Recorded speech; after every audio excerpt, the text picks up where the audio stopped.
Let's pray. God, we beseech thee, Almighty God, members of this honorable house, so that they would wisely deliberate for the good of this country and for the glory of thy holy name. Please join me as we say the Lord's Prayer. Our Father, who art in heaven, hallowed be thy name. Thy kingdom come, thy will be done, on earth as it is in heaven. Give us this day our daily bread, and forgive us our trespasses, as we forgive those who trespass against us. And lead us not into temptation, but deliver us from evil. For thine is the kingdom, the power, and the glory, forever and ever. Amen. Pray be seated. Parliament now convenes.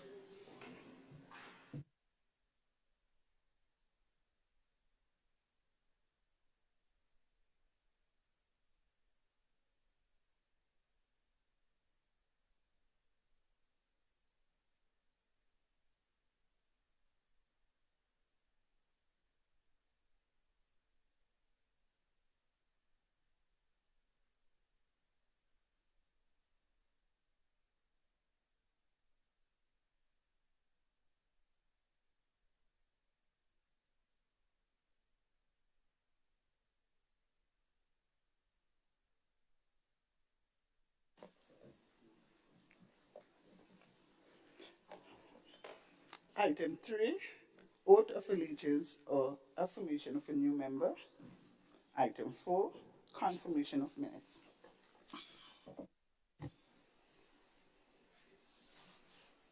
Leader of Government Business. Thank you, Mr. Speaker.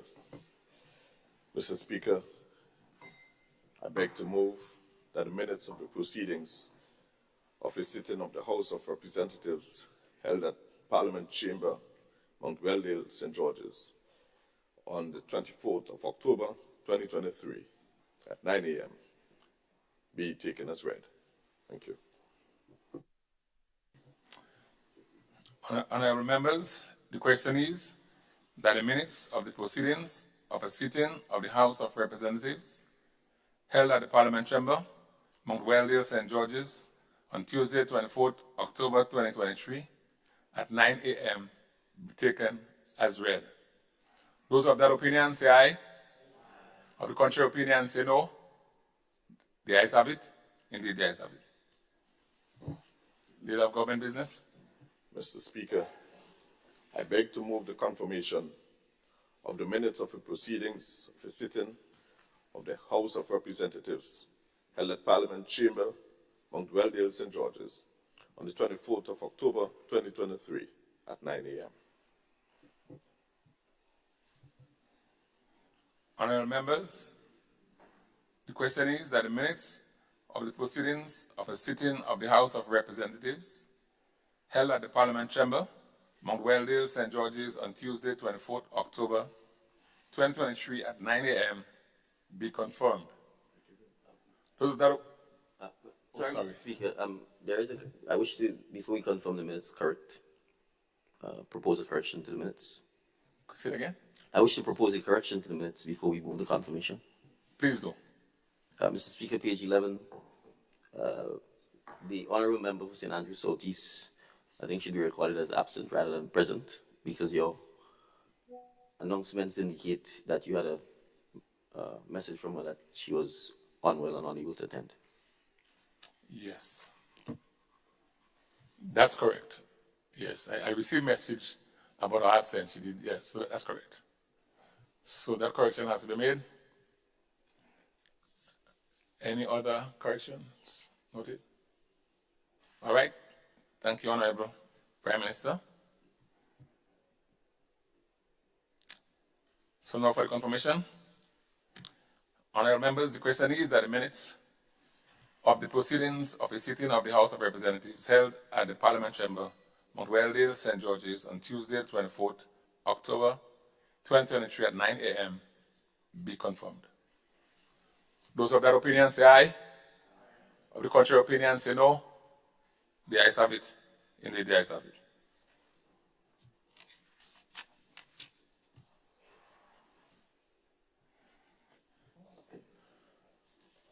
Item 5, messages from the Governor General. Item 6, announcement by Mr. Speaker.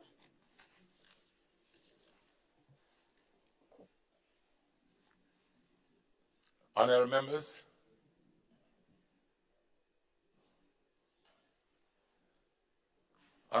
I have correspondence in my possession that says that the Honorable Joseph Andal and Honorable Kieran James are out of state on government business and hence won't be attending this particular parliament.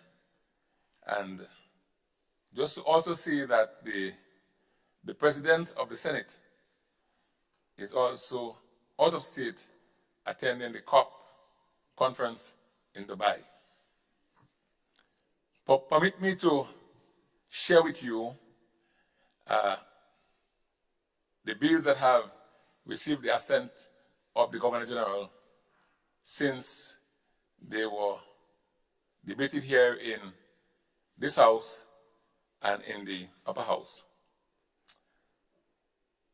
Bills that have received the Governor General's assent are Data Protection Bill 2023, Disaster Management Bill 2023, Tax Administration Amendment Bill 2023, Public Finance Management Amendment Bill 2023, National Insurance Amendment Bill 2023, Agreement for the Establishment of a Partnership between Member States of the Caribbean Community and the African Export-Import Bank Bill 2023, Supplementary Appropriation Bill 2023, Bank Holidays Amendment Bill 2023, Licenses Amendment Bill 2023, Public Finance, I think I read this, Fiscal Resilience Bill 2023, and Public Debt Management Bill 2023. So it is just to state that those bills have passed through the Houses of Parliament and have received the assent of the Governor General. Those are my announcements. Item 7, presentation of petitions. Item 8, presentation of papers and reports from select committees.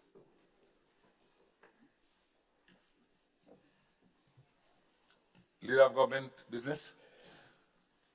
Thank you, Mr. Speaker. Mr. Speaker, I have two reports that I wish to lay before this Honorable House.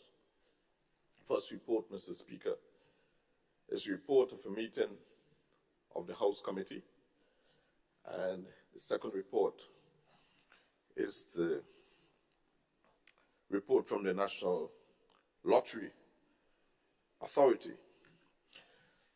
Mr. Speaker, in respect of the National Lottery Authority, I just want to share with this Honorable House some very quick highlights from the report. The National Lottery Authority is a body corporate, Mr. Speaker, statutory organization, has been audited by W.R. Agostini, and this is in respect of 2021.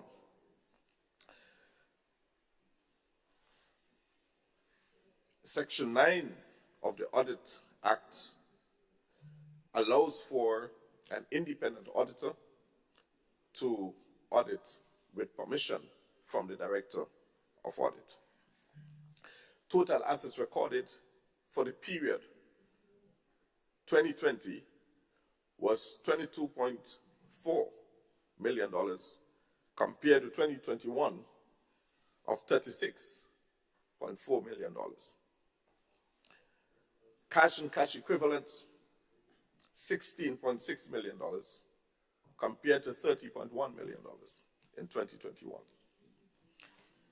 Income for 2020, $97.9 million compared with 2021 of $139.8 million. And deficit for 2020 was $882,000 compared with a surplus recorded in 2021 of $12.9 million. Thank you, Mr. Speaker. Thank you, Leader of Government Business. Those reports are now laid in the House.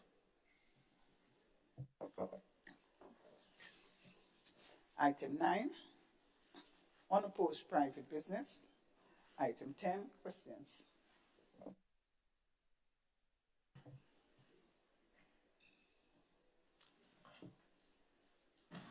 I don't know. Let it proceed.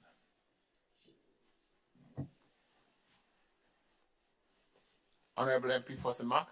Thank you, Mr. Speaker. Mr. Speaker, at this juncture, there are some questions that I have placed through you, Mr. Speaker, and so I am asking for the responses at this time. Could you just repeat that? I'm not hearing you clearly. Okay, Mr. Speaker, Yes?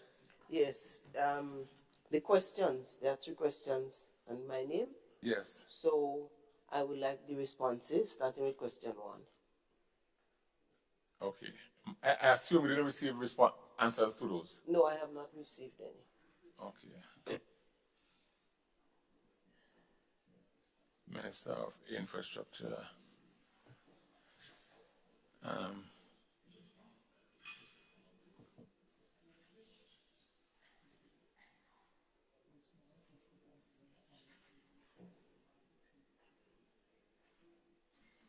Oh my. I'm advised here that the answers by the clerk, that the answers were in fact provided.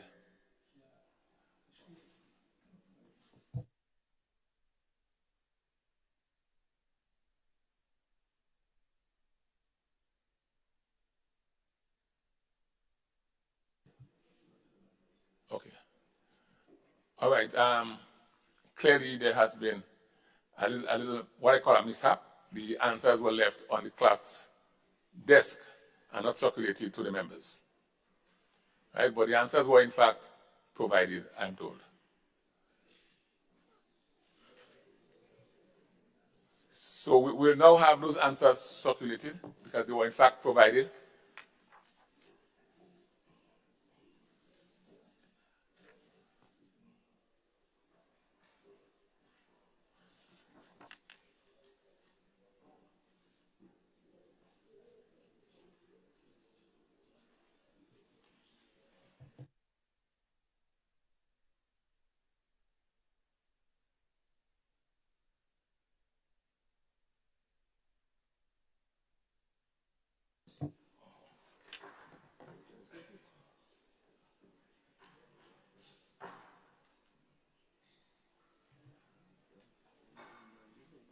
All right, Honorable MP for St. Mark. Thank you, Mr. Speaker. I just have a query here, Mr. Speaker. I see the response to question 1. So I'm just wondering if the others are available. And also, I would also like to say that obviously, since it's been given now, I would not have had the time to peruse. So I would like to request that I can follow up with questions at another sitting. Thank you. Yes, that would be. Sorry, Mr. Honorable Speaker. Prime Minister. Yes, Mr. Speaker, I just want to clarify what has been provided to the member to make sure that what was supplied is in fact what is provided. As I understand it, the member has 3 questions, which are essentially for the Minister of Infrastructure, and there's a single question that speaks to the playing fields, which I think would have been answered by the Minister for Youth, Sports and Culture. There's a memo on the computers that answers the question pertaining to the playing fields. That is on the computer. The answers which I sense, because I did not see it on the computer, which was not provided to the members, were the answers in relation to questions 1, 2, and 3 that pertains to Waltham, the Victoria Hotel, and the Red Mud, the Mount Sinai. I don't know whether what has been provided now is in response to those 3. If that has not been provided, which I suspect it's not, because I see here this is in relation to the playing fields, I would indicate that those responses were provided to the clerk. That's why I went back this morning and raised with the clerk that I did not see the responses on the and computer, which suggested to me they had not been provided to the members. So if they have not been provided, I'm asking that the answers be circulated, because the answers were in fact provided. All right, thank you, Honorable Prime Minister and Honorable MP for St. Mark. The fact that the answers were provided to Parliament, we'll have them printed and disseminated to the members. Thank you, Mr. Speaker. All right, you're welcome.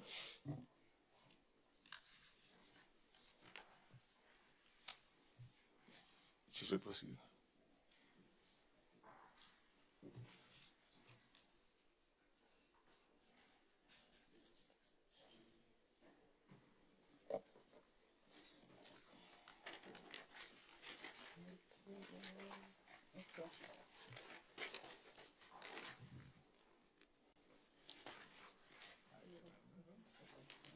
Is it 11? Item, Item 11.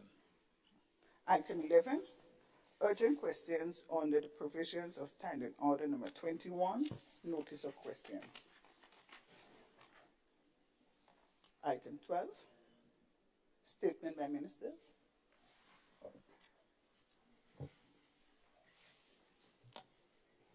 Leader of Government Business. Thank you, Mr. Speaker. Mr. Speaker, I rise to make a brief ministerial statement in respect of Phase 1 low-income housing project, and to report to this Honourable House, Mr. Speaker, that the Cabinet of Grenada is in receipt of a report from the Housing Authority of Grenada that speaks to some improvements, and we want to place this on record, our appreciation to the management and staff of the Housing Authority for the work that they are doing in resolving the arrears issue.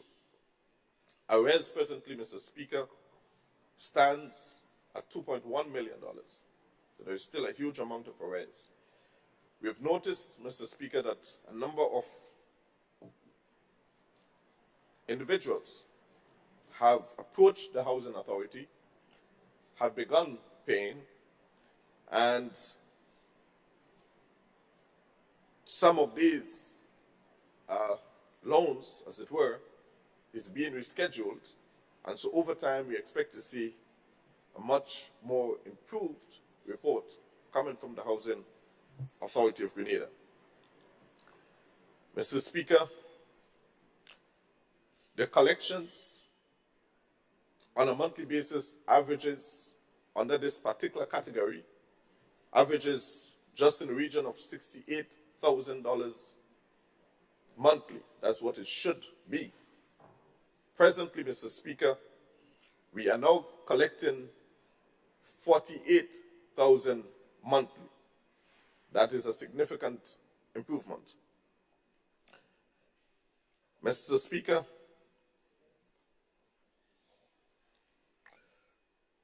we have, the Housing Authority of Grenada has begun repairs to the roofs of these varying housing units. And so they have completed thus far Frequenté. They've started Mangé and have completed a couple of the buildings, a couple of the roofs at Mangé. We expect to see a continuation of these repairs throughout all of the housing sites. On the flip side of it, Mr. Speaker, we expect to see a greater level of cooperation from these homeowners. And we encourage them to continue to approach the Housing Authority. There's some of them who have still not approached the Housing Authority despite receiving letters from the Housing Authority of Grenada. The Housing Authority of Grenada has full authority to operate professionally and independently without undue political interference. The Housing Authority, Mr. Speaker, has a right to collect what is due to them. We have seen the letters that were issued to these homeowners. And on all of these letters, it did say that the homeowners must pay the monthly amounts for these units.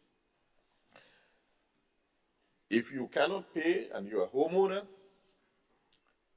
we encourage you to visit the Housing Authority of Grenada. That's the only way one would know of your peculiar circumstances. Whether you are not employed, whether you reach retirement age, whatever the situation is, the only way that the Housing Authority would know, Mr. Speaker, is if you approach the Housing Authority and speak to them so that they can come up with a solution. That is absolutely necessary. Outside of that, people may run themselves into problems. And I want to underscore that the Housing Authority will act professionally and independently without undue political interference. This problem can be easily resolved if people only approach and have a conversation. The Housing Authority, they are not bullies. They are human beings just as us. So they will work a solution out to ensure, of course, and the government can also assist, but they must speak up. We must know what is happening in order to render a proper solution. So we understand, Mr. Speaker, that some political games have been played surrounding this. This is a serious matter. We ought not to be playing games with this. Mr. Speaker, we should not be encouraging people not to pay. We should be encouraging them to honor their obligations, because when they pay, it puts more in the kitty so that we can insure the buildings, we can repair those buildings and have people live in a decent accommodation. Thank you, Mr. Speaker. Thank you, Leader of Government Business.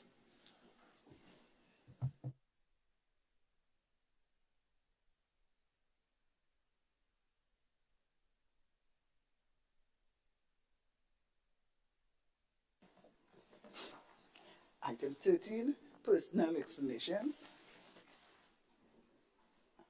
Item 14, motions. Item 15, bills.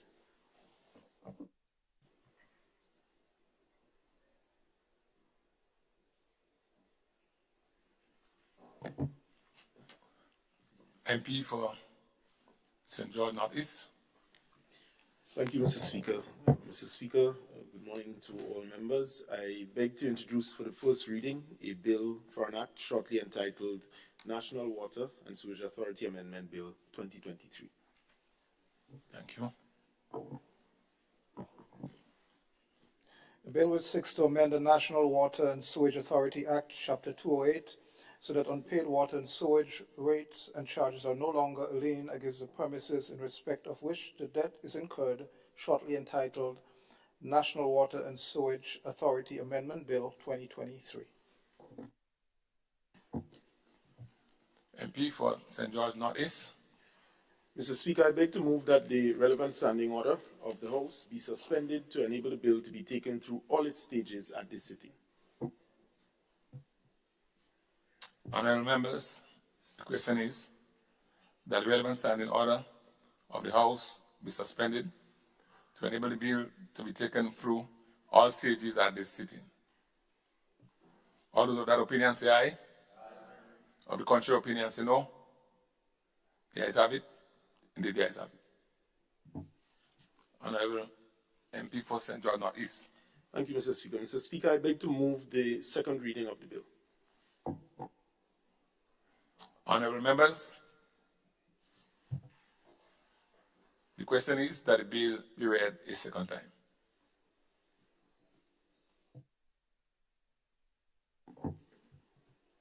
Honorable MP for St. George Northeast. Thank you, Mr. Speaker. I rise again to present this bill, the National Water and Sewage Authority Amendment Bill 2023, with a degree of satisfaction, because this is an amendment, Mr. Speaker, that is long overdue and will guarantee greater access to water from our water authority for our citizens, and in particular, those who are most in need. This bill, Mr. Speaker, contains two clauses. Clause 1 speaks to the short title of the bill. Clause 2, Mr. Speaker, seeks to amend Section 35 of the Principal Act by repealing subsection 4. Mr. Speaker, the bill will amend the Principal Act as mentioned to remove the impediment altogether so that unpaid water and sewage rates and charges are no longer a lien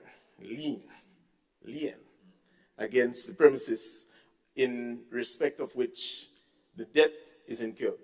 In other words, Mr. Speaker, an ordinary man in Grenada can now apply to have pipe-borne water at his home, regardless if he owns the land to which the home is built on. So it is not addressing the ownership of the property, but is addressing, Mr. Speaker, the fundamental right of access to safe drinking water. And how? By saying simply that NOWASA will no longer require to put a lien on the property for water connection. So with this amendment, Mr. Speaker, that problem which existed in the past, where if you don't own a property, can't get water connection, will be something of the past. And Mr. Speaker, the reason why we must amend this act is that the government of Grenada has embarked upon a joint initiative with an entity called Nation Builders. That initiative is known as the WASH program, which aims to provide every household in Grenada with access to clean running water and adequate sanitation facilities by year 2027. The reality is, Mr. Speaker, 98% of Grenada is with a water connection. And if we are aiming by 2027 to achieve this full, absolute connection, we believe this is something that is credible. We believe that this is something that we can do. So for us to achieve the goal, to have all homes with a running water connection, regardless of whether the occupants of the home are the legal owners of the premises, we need to amend Section 35, subsection 4 of the Principal Act, which prevents the objective altogether. So, for example, Mr. Speaker, we are currently piloting the program, the WASH program, in the community of Belial, St. David.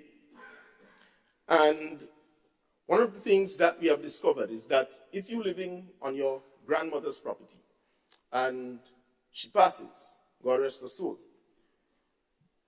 and she didn't have running water, she didn't do a will, so she didn't will you the property, or it's not administered, you cannot right now get a water connection, even if you have a work and even if you have the ability to pay the water bill.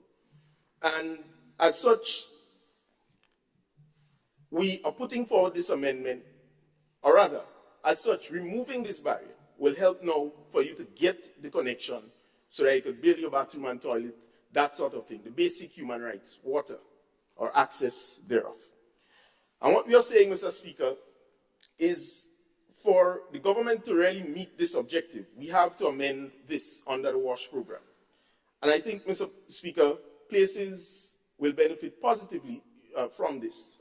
The Honourable Member for St. George Northwest should feel proud that St. George Northwest constituency, which has one of the largest concentration of pit latrines in the country, they will now be able to embark on the WASH program, and the people will be able to access running water connection. I can think also of the community of Horeb in Willis, where, Mr. Speaker, you have a situation in which many of the individuals there have been squatting on government lands, used to be an estate, for over 20 years. And it's a challenge for them to get access to running water and electricity, that sort of thing.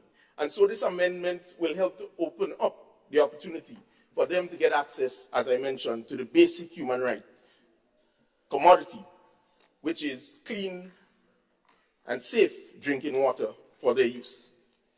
So, Mr. Speaker, we are convinced that this amendment will help to transform the lives of many of our people and help to guarantee their access to safe drinking water. And with these few words, I now lock off this pipe.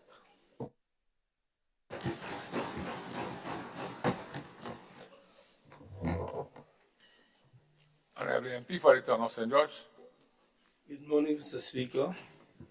Mr. Speaker, I was a little bit confused. I'm not sure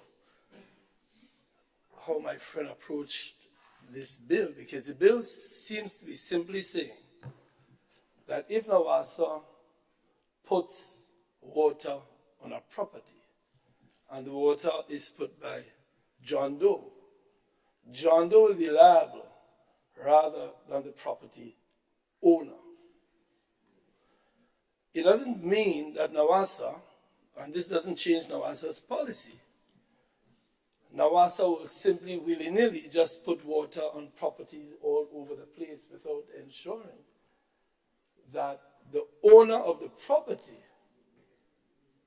will authorize it, else it would be, in my view, a trespass on the property if there's no authorization. I understand the mischief that the bill, and I agree with the bill, that the bill is trying to achieve, because there are many people who get water on the land. The government has many cases of that. But it would be reckless for anybody to authorize somebody putting water on the land that does not belong to the person requiring it. Simply for two reasons. One, it would be trespassing and doing stuff on other people's property without the authorization of the owner. But secondly, it will also mean that you're less likely. I think the reason why NAWASA put it as a lien, I agree with the bill, but the reason why they put it as a lien is to deter people simply getting water and being unable to pay for it. So NAWASA, the same point, I think my dear brother, Southeast St. George, was speaking a while ago with the recklessness of telling people not to pay. And I don't think anybody anywhere was telling people not to pay. I think that's a mischaracterization of whatever criticism was there. And again, I say to my dear friends that criticism should be listened carefully, not with a sense of rejecting everything, but with a sense of understanding the basis. So I think in this case, while I have no difficulty with the bill, I'm saying the issue raised by my friend is not what seems to be addressed here. Although it can lead to persons just giving permission. The government can't give permission to anybody to put water on anybody's land. That would be reckless. So would the government not want to do with respect to its own land. But I understand the mischief that because some people now are incumbent, and I have many cases of that. I have one family in River Road whose mother died years ago, and she took the water, and now the children, she ran up a high bill, the children can't get water simply because of this bill. But NAWASA is saying somebody has to pay the bill, and that is a challenge that NAWASA has sometimes. And what this is doing is, I guess, in a sense, saying to NAWASA that, well, NAWASA is saying that the charge will not be on the land itself. It will be on the person. I assume that's what the framers are trying to achieve.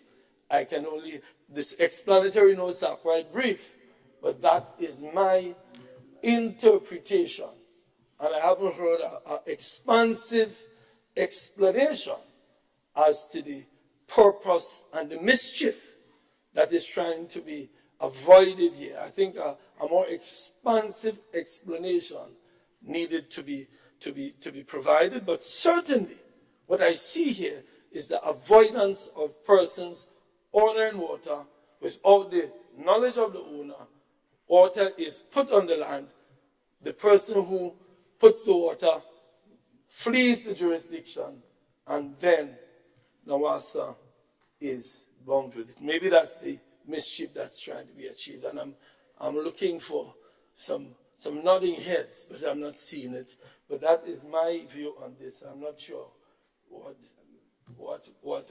I don't see what you're saying, that you can just go put water on land without regard to the ownership of the land. That, in my view, would be a trespass by NAWASA and subject them to further litigation in the courts. That, Mr. Speaker, is my... So while the member was making a reference to the fact that this would free up just to put water on land, NAWASA will not do that, because NAWASA itself would subject itself to some serious litigation. My view is that it may be trying to free up some of the issues they had in liens on land because of recklessness of some people. Mr. Speaker, that's my contribution to the system. Thank you, Honorable MP for the town of St. George. Honorable Leader of His Majesty Opposition. Just ask the Honorable to turn his light off. Okay. Yeah, thank you, Mr. Speaker.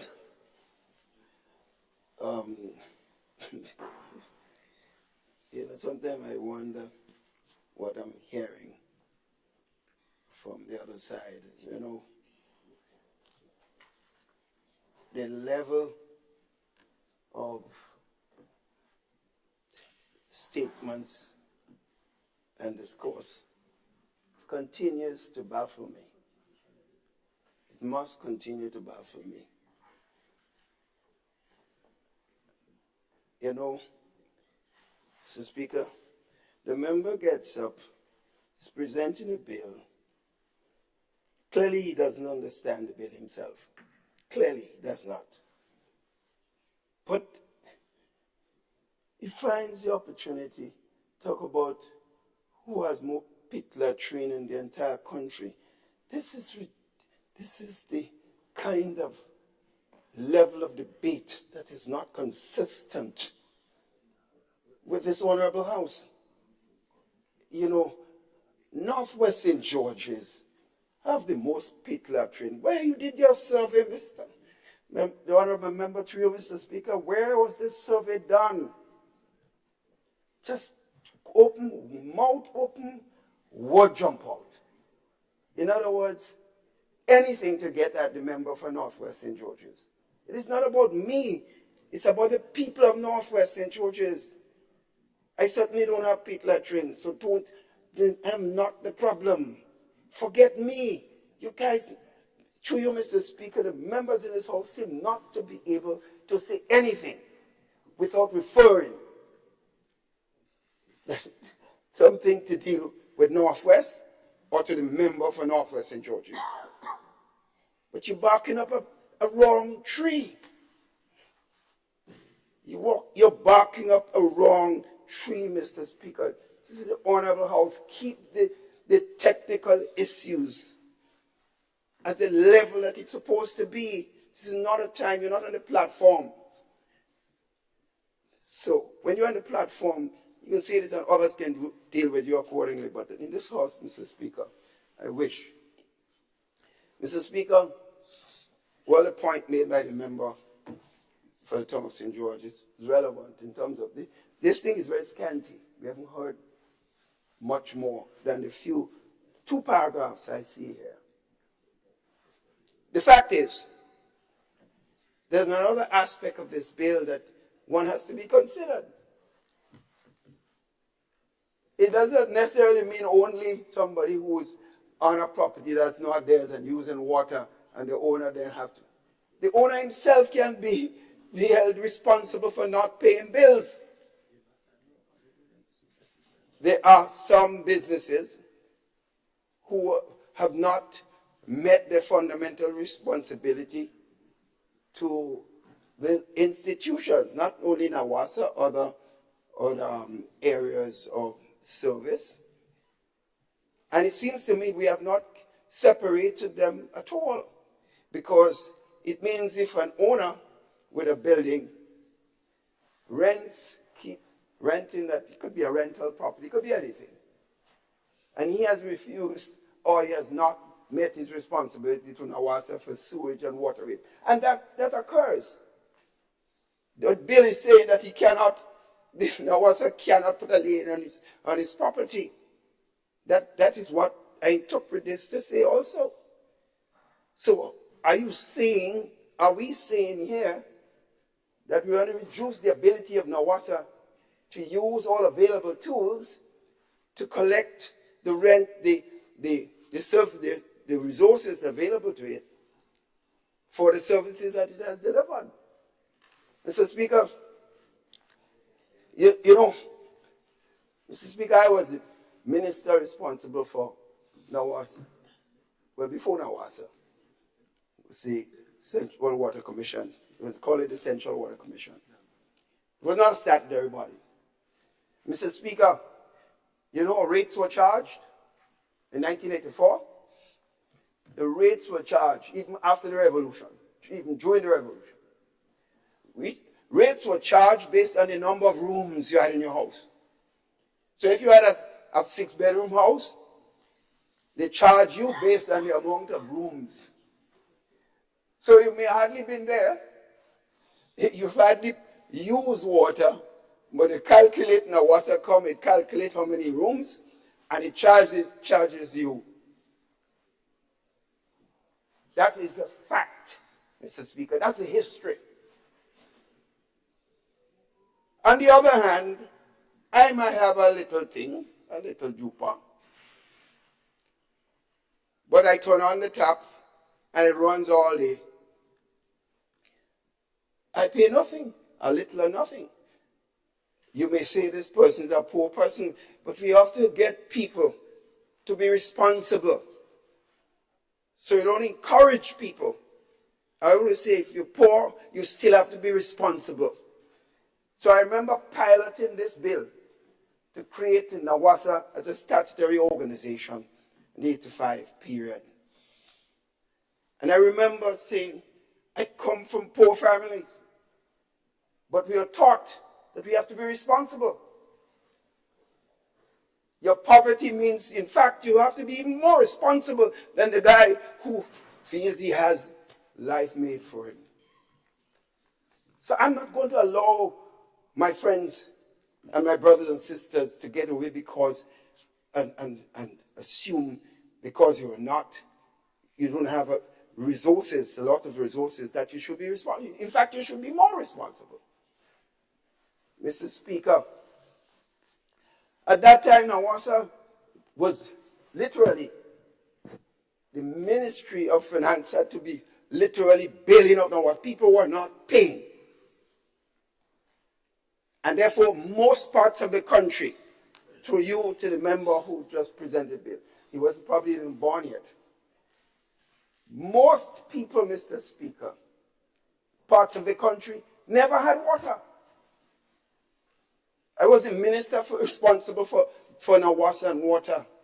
And I used to have to come to St. George's with a couple bucket pans to collect water to use. At that time,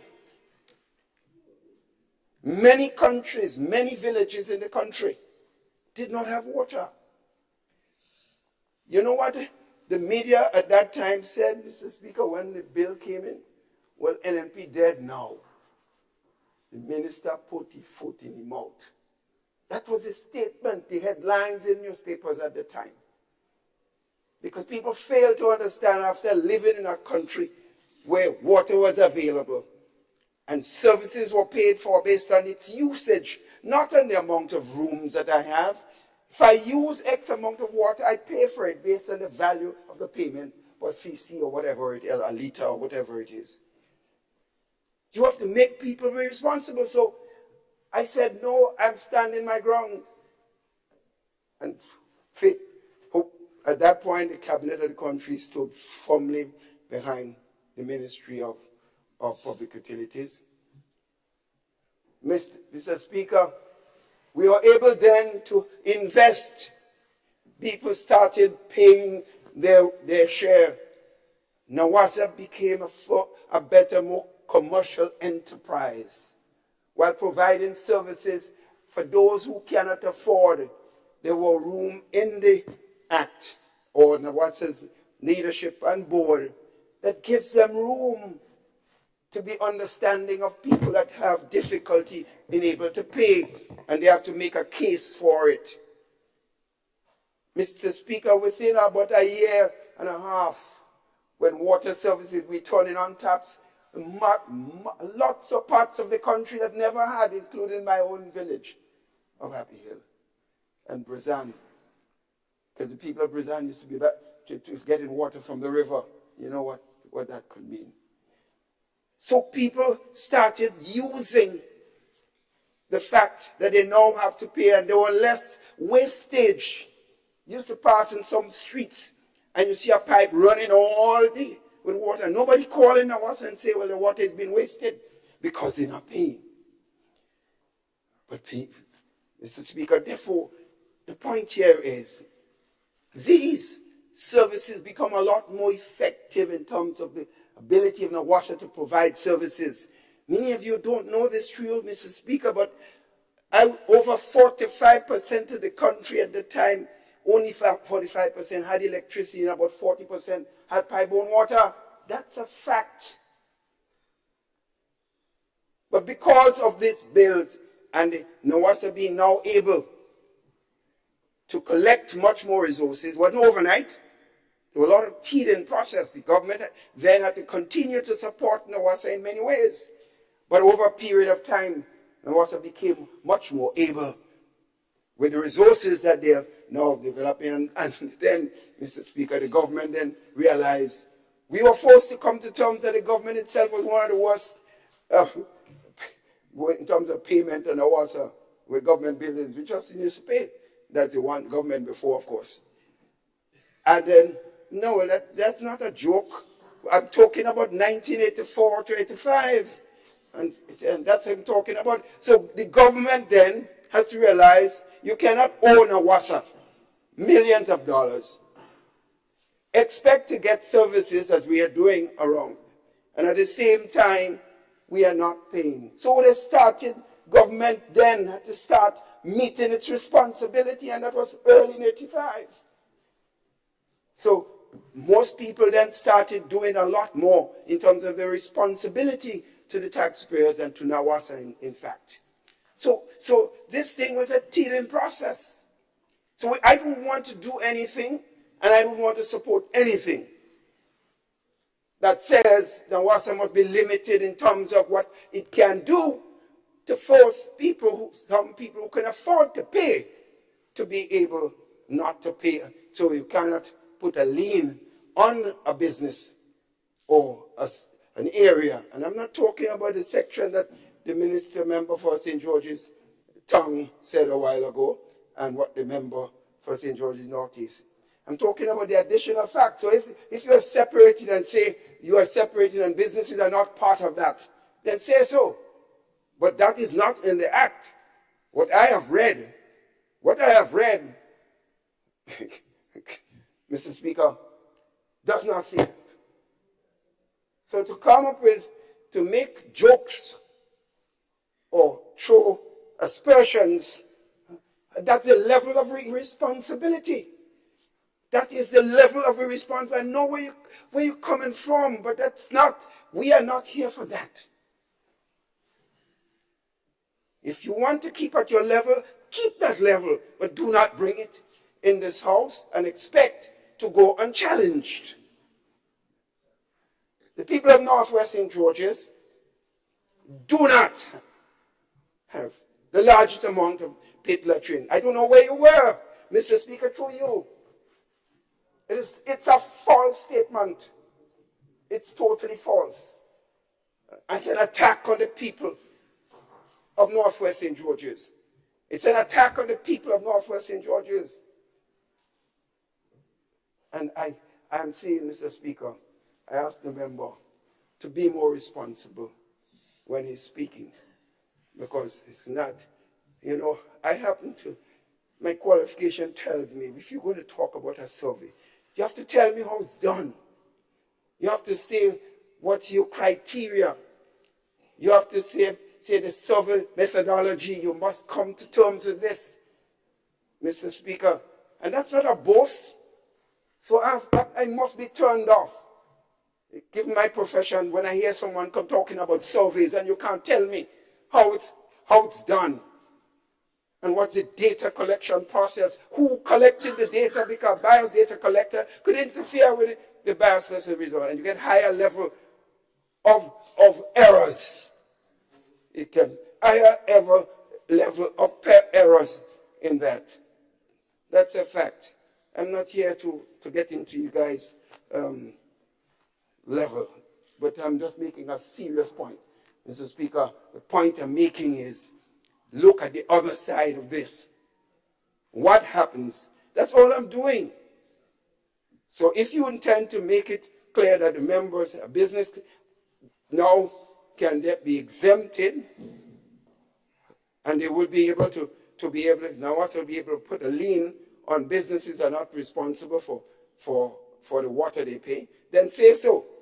But don't talk only of the indigent who has used the land, not be responsible with the water, and of course want the owner to take responsibility. If you can do that to alleviate that problem, I have no difficulty whatsoever, Mr. Speaker. So I make the point, and I just want to reiterate this to the member.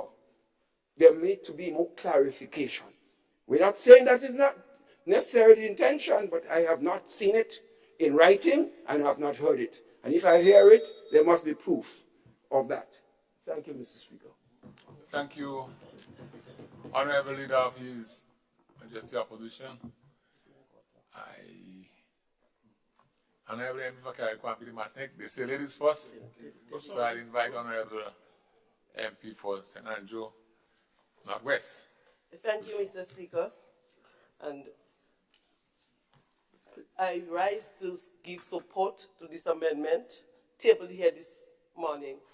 Mr. Speaker, in my mind, this amendment simply seeks to provide access to water to individuals and at the same time protect homeowners or the people who own the building.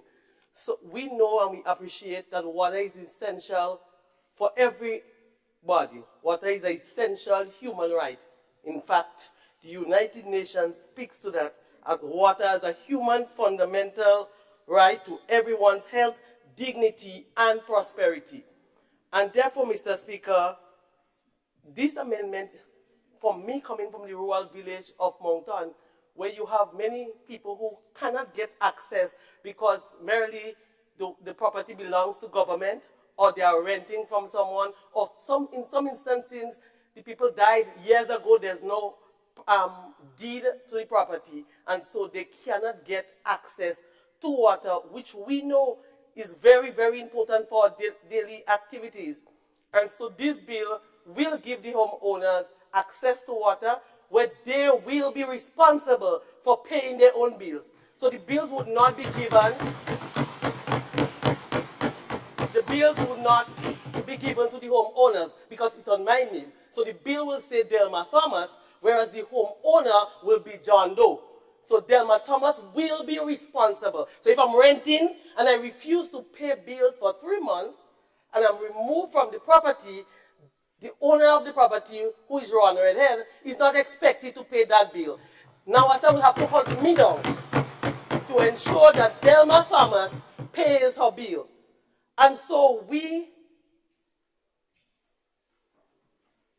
support this bill where every individual, whether you're rich or you're poor, would have access to pipe-borne water in their homes. Mr. Speaker, I recalled when we started the giving people's bathroom and toilet, there were people who couldn't get, elderly citizens, because they do not have the property in their names. Their mother died years ago, and so while they're sick in bed, they can't get.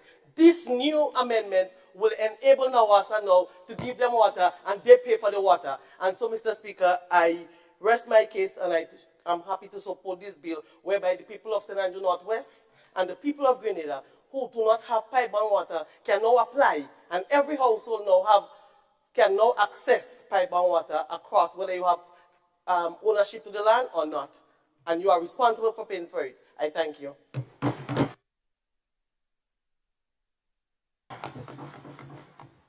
Thank you, Honorable MP for St. Andrew Northwest.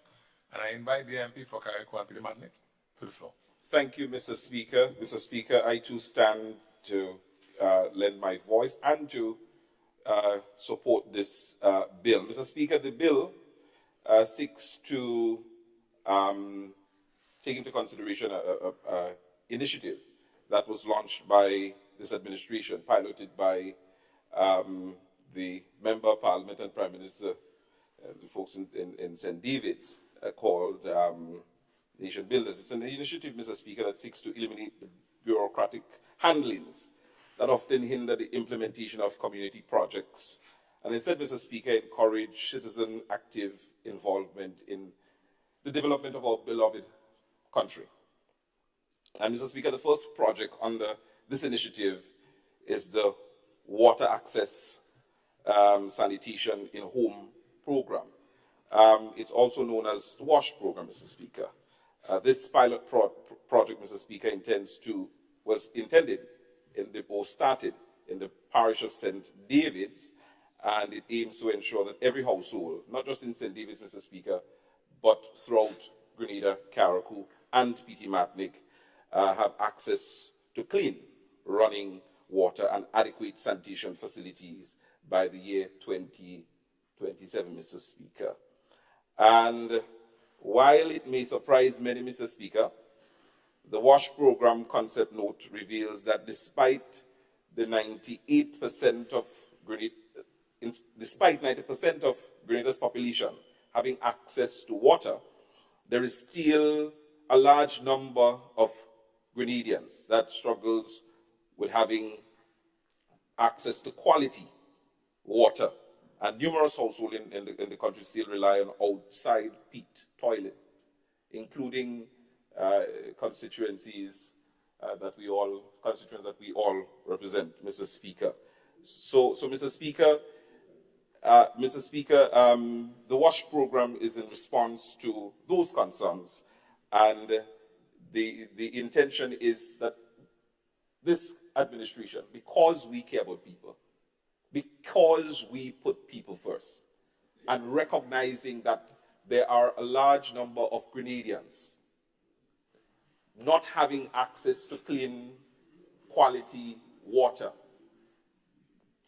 this bill aims to address just that, so that our people, those of us who do not have the access, can now have access without having the headache of the bureaucracies that are in place. So I'm proud to be part of this administration that is piloting this bill, that is bringing this bill to this honorable house, so that our people can have access to clean, quality, running water, Mr. Speaker, and to address some of the challenges that they are facing. So I stand in full support of this bill, Mr. Speaker. Thank you. Thank you, Honorable MP for Carriacou and PD Martinique, and the Honorable MP for St. Andrew Southwest. So thank you, Mr. Speaker. Mr. Speaker, I stand in support of the bill because what this bill does, Mr. Speaker, is that it makes it easy for our people to have easy access to water. And therefore, with water, we can improve our hygiene, we can improve our sanitation, and we can improve our living standard. Mr. Speaker, there is some interesting statistics, Mr. Speaker, that reflect the kind of life that we've been living in this country because of insufficient access to water. And as we all know, toilet facility is a reflection of the living standard of our people. And I want to present some data, Mr. Speaker, on the situation with toilet facility in this country.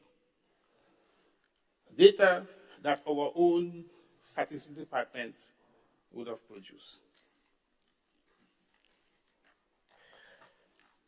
And here it goes. Mr. Speaker, and I'm going back and I'm coming forward, so you can see what is happening. And I mean, what is happening is good, but it's still of major concern, which brings into focus the need for this project and the need for the bill to make water access easy to our population. So, Mr. Speaker, in 2008, the data shows that 13,966 households in Grenada had pit latrine. 13,966 households in Grenada had pit latrine. Now, a household average about 3 persons. Good? 2008. In 2011, the data shows that 10,928 households had pit latrine. In 2011, 10,928 households had pit latrine. And you all know what's pit latrine? Yeah? In 2018, Mr. Speaker, in 2018, the data shows that 9,964 households were still using pit latrine in this country. But there's an interesting statistic, Mr. Speaker, that I want to point out.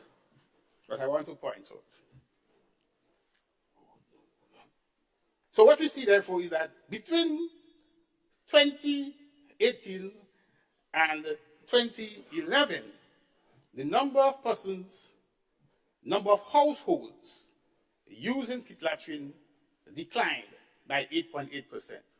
That's good. But interestingly, Speaker, let's go back to the year 2011. Because the year 2011, as a base year for analysis to go forward, let's go back to that year. Mr. Speaker, the data shows that in 2011, of the 10,928 households that had pit latrine, 109 were from the town of St. George. So there were 109 households from the town of St. George that had pit latrine in 2011. In 2011, for the rest of St. George's, the data says that 2,680 households were using pit latrine in 2011. Good? St. John's, 808. St. Mark's, 358. St. Patrick's, 1377. St. David's, 1,383. And Carriacou, 750. So the largest area that has pit latrine in the country was St. George's. The rest of St. George's, excluding the town, the rest of St. George's. Good? And if, Mr. Speaker, if you were to apply the 8.8% decline in households that uses pit latrine by the year 2018, it means that the rest of St. George's, 2,466 people, households, would be using pit latrine in this country in the year 2018. So, Mr. Speaker, we still have a fundamental problem of water access The reason why people use pit latrines is because they don't have water. So they could put toilets in the homes. Yeah? They could put toilets in the homes. I mean, there are some other data that's of interest, Mr. Speaker.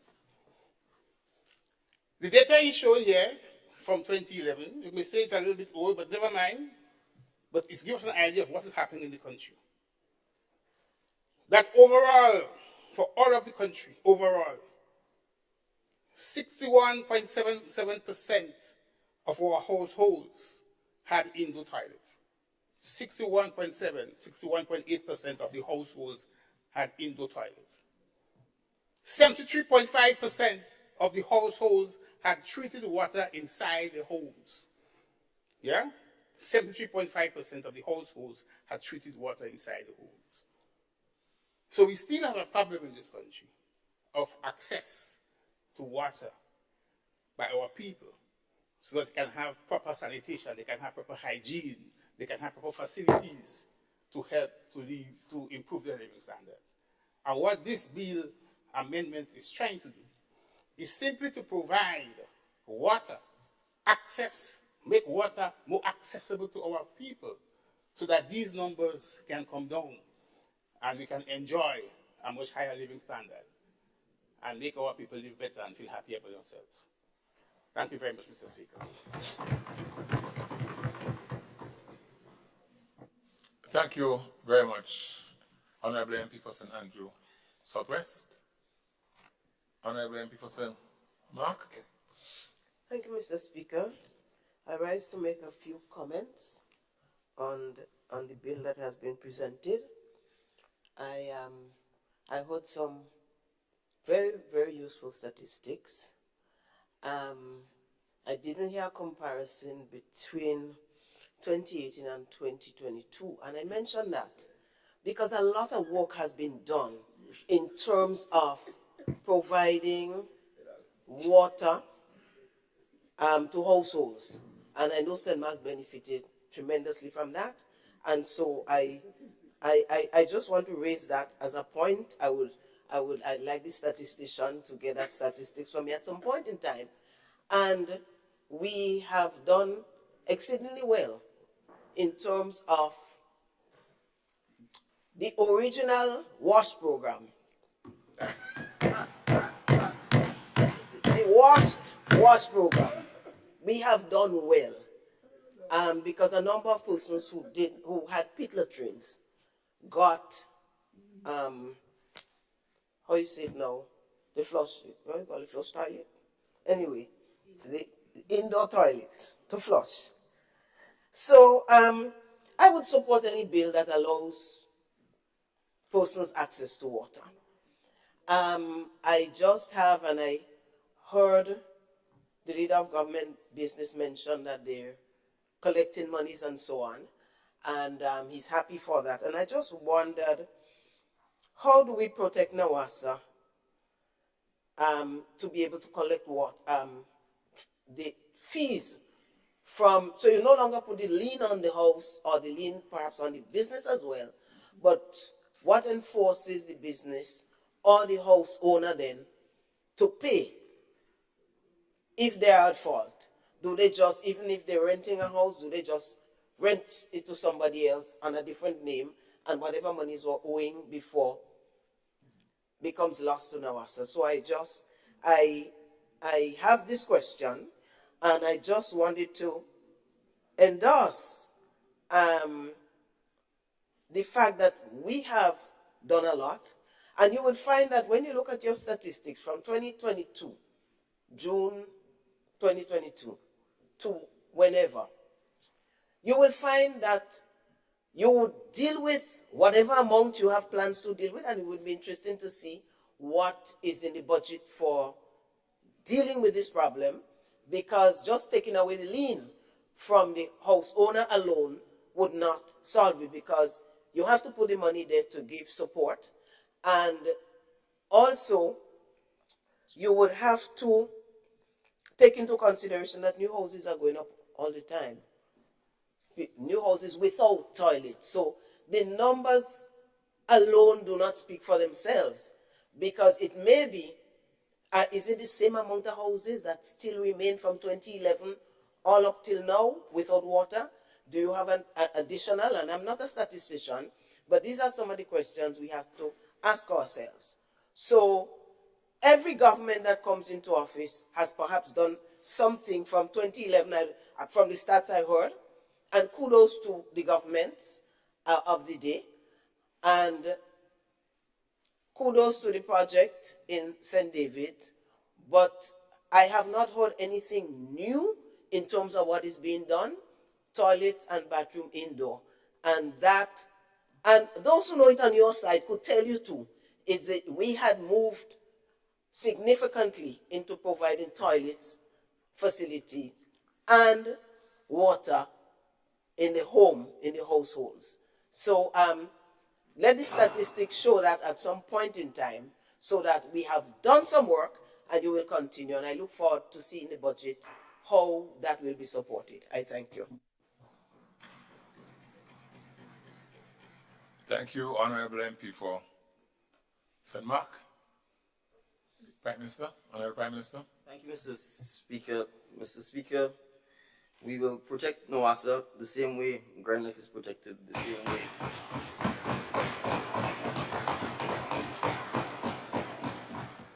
The same way Flow, Lime, and any other utility provider in the country is protected. I appreciate that the question of how we protect NOASA is a valid one. Essentially, we want to ensure that we don't give people the opportunity to not pay for water that is consumed. And so I think the Honorable MP for St. Mark put the question, I think, succinctly in the right manner.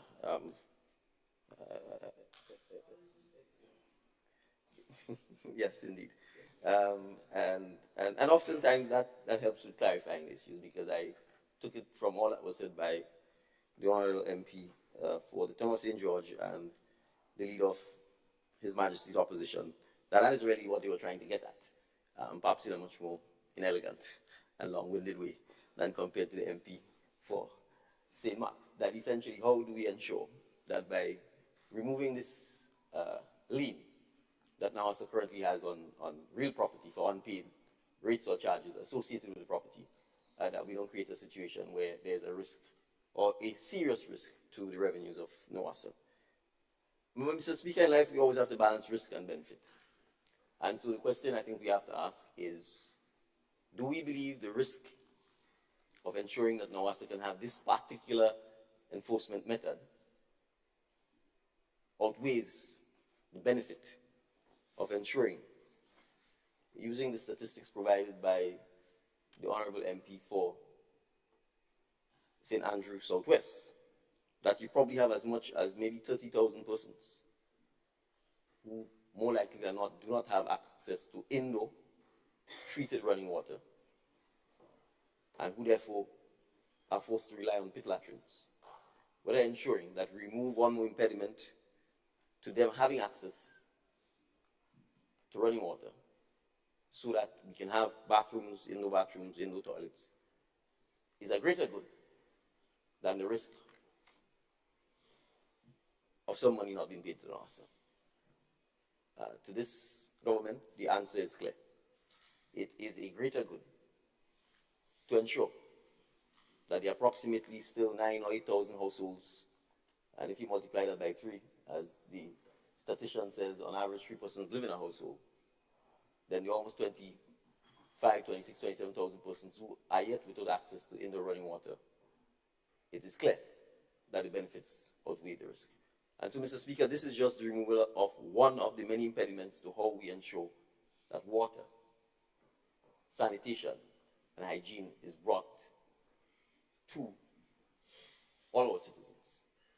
And, Mr. Speaker, I am sure the leader of His Majesty's opposition is well aware that, in fact, the people who are most likely not to have access to water, indoor plumbing, indoor bathrooms, and indoor toilets, are the category of people he says he associates himself with all the time.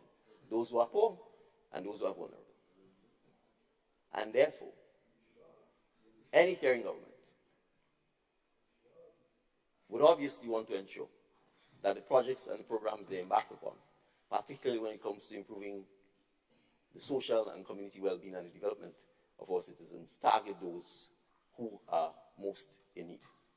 And Mr. Speaker, the same way we can't live without oxygen, it is the same way we can't live without water.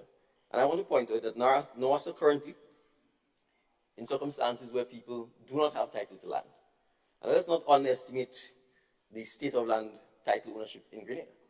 It is fragmented. There are lots of people who live on property that they have no documentation for whatsoever.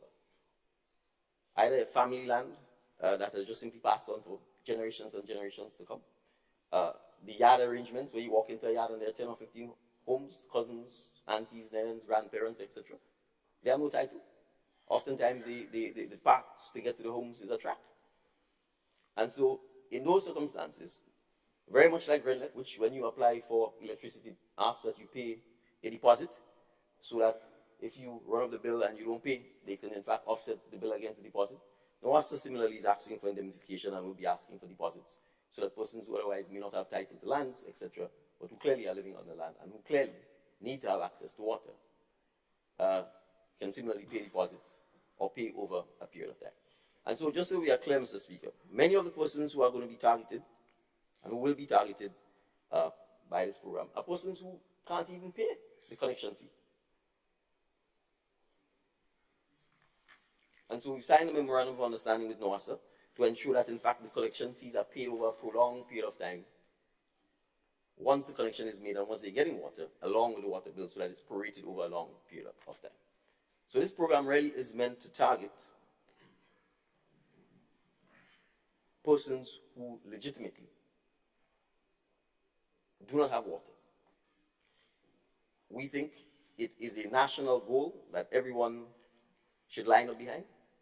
Everyone should help and contribute towards attaining, so that as a country, that by 2027, we can eliminate the use of pit latrines in Grenada.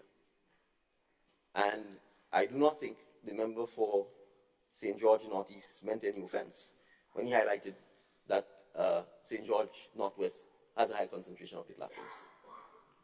Many of our parishes, well, I can say for a fact, because I've checked the data, that St. George Northwest, like St. George Northeast, like St. David's, has a high concentration of use of pit latrines. And that is precisely why we'll be targeting those areas to make sure that we can reduce, with the aim of ultimately eliminating the use of outdoor pit latrines, and that persons can have indoor water, access to treated indoor water. I also want to say, Mr. Speaker, just finally to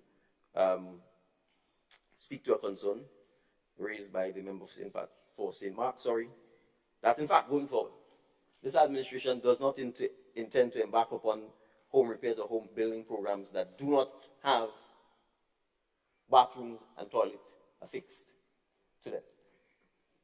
Let me repeat that, Mr. Speaker. We will not be building homes that do not have bathrooms and toilets, because you'll be contributing to the very problem you're trying to eliminate.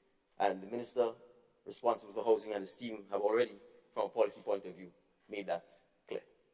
So we certainly expect that we will not, on the one hand, be trying to achieve an aim, and on the other hand, you're creating a problem because you are building homes that do not have basic amenities for modern living, which is indoor bathroom and toilet.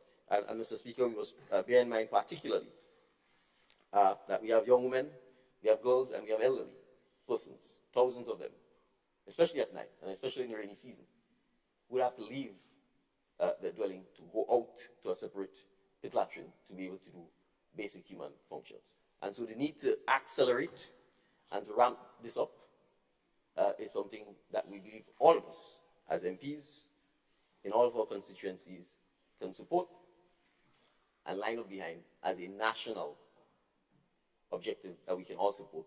And remember, it's not just the government, it's the private sector, it is volunteers, it is Grenadians in the diaspora. Everyone can line up behind this, because at the end of the day, I think we all appreciate that it is a significant improvement in the quality of our life if we do have access to indoor running water, bathroom, and toilet. Thank you, Mr. Speaker.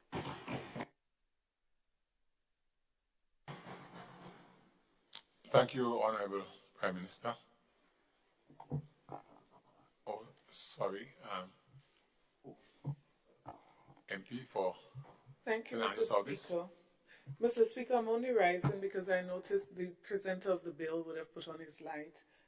Had the concern that I have been raised, I was not going to stand.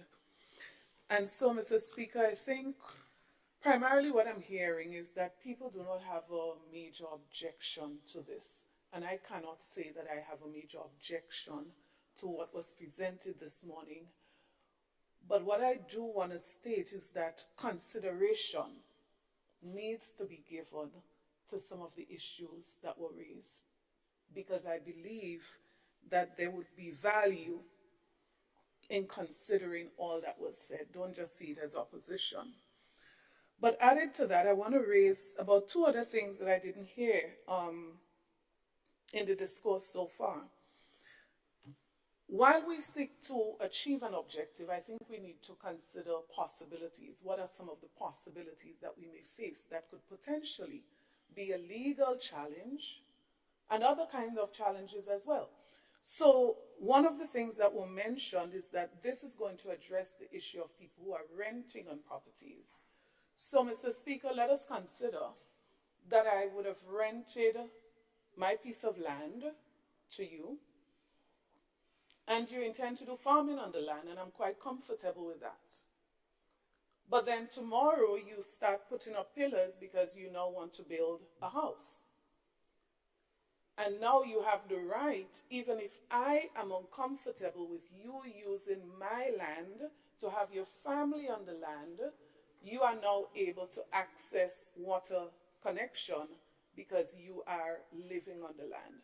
So I am just saying, and hear me, I am saying, I am supportive of this, but let us look at all the other possibilities. So we may want to, in all of this, put some particular possible potential issues.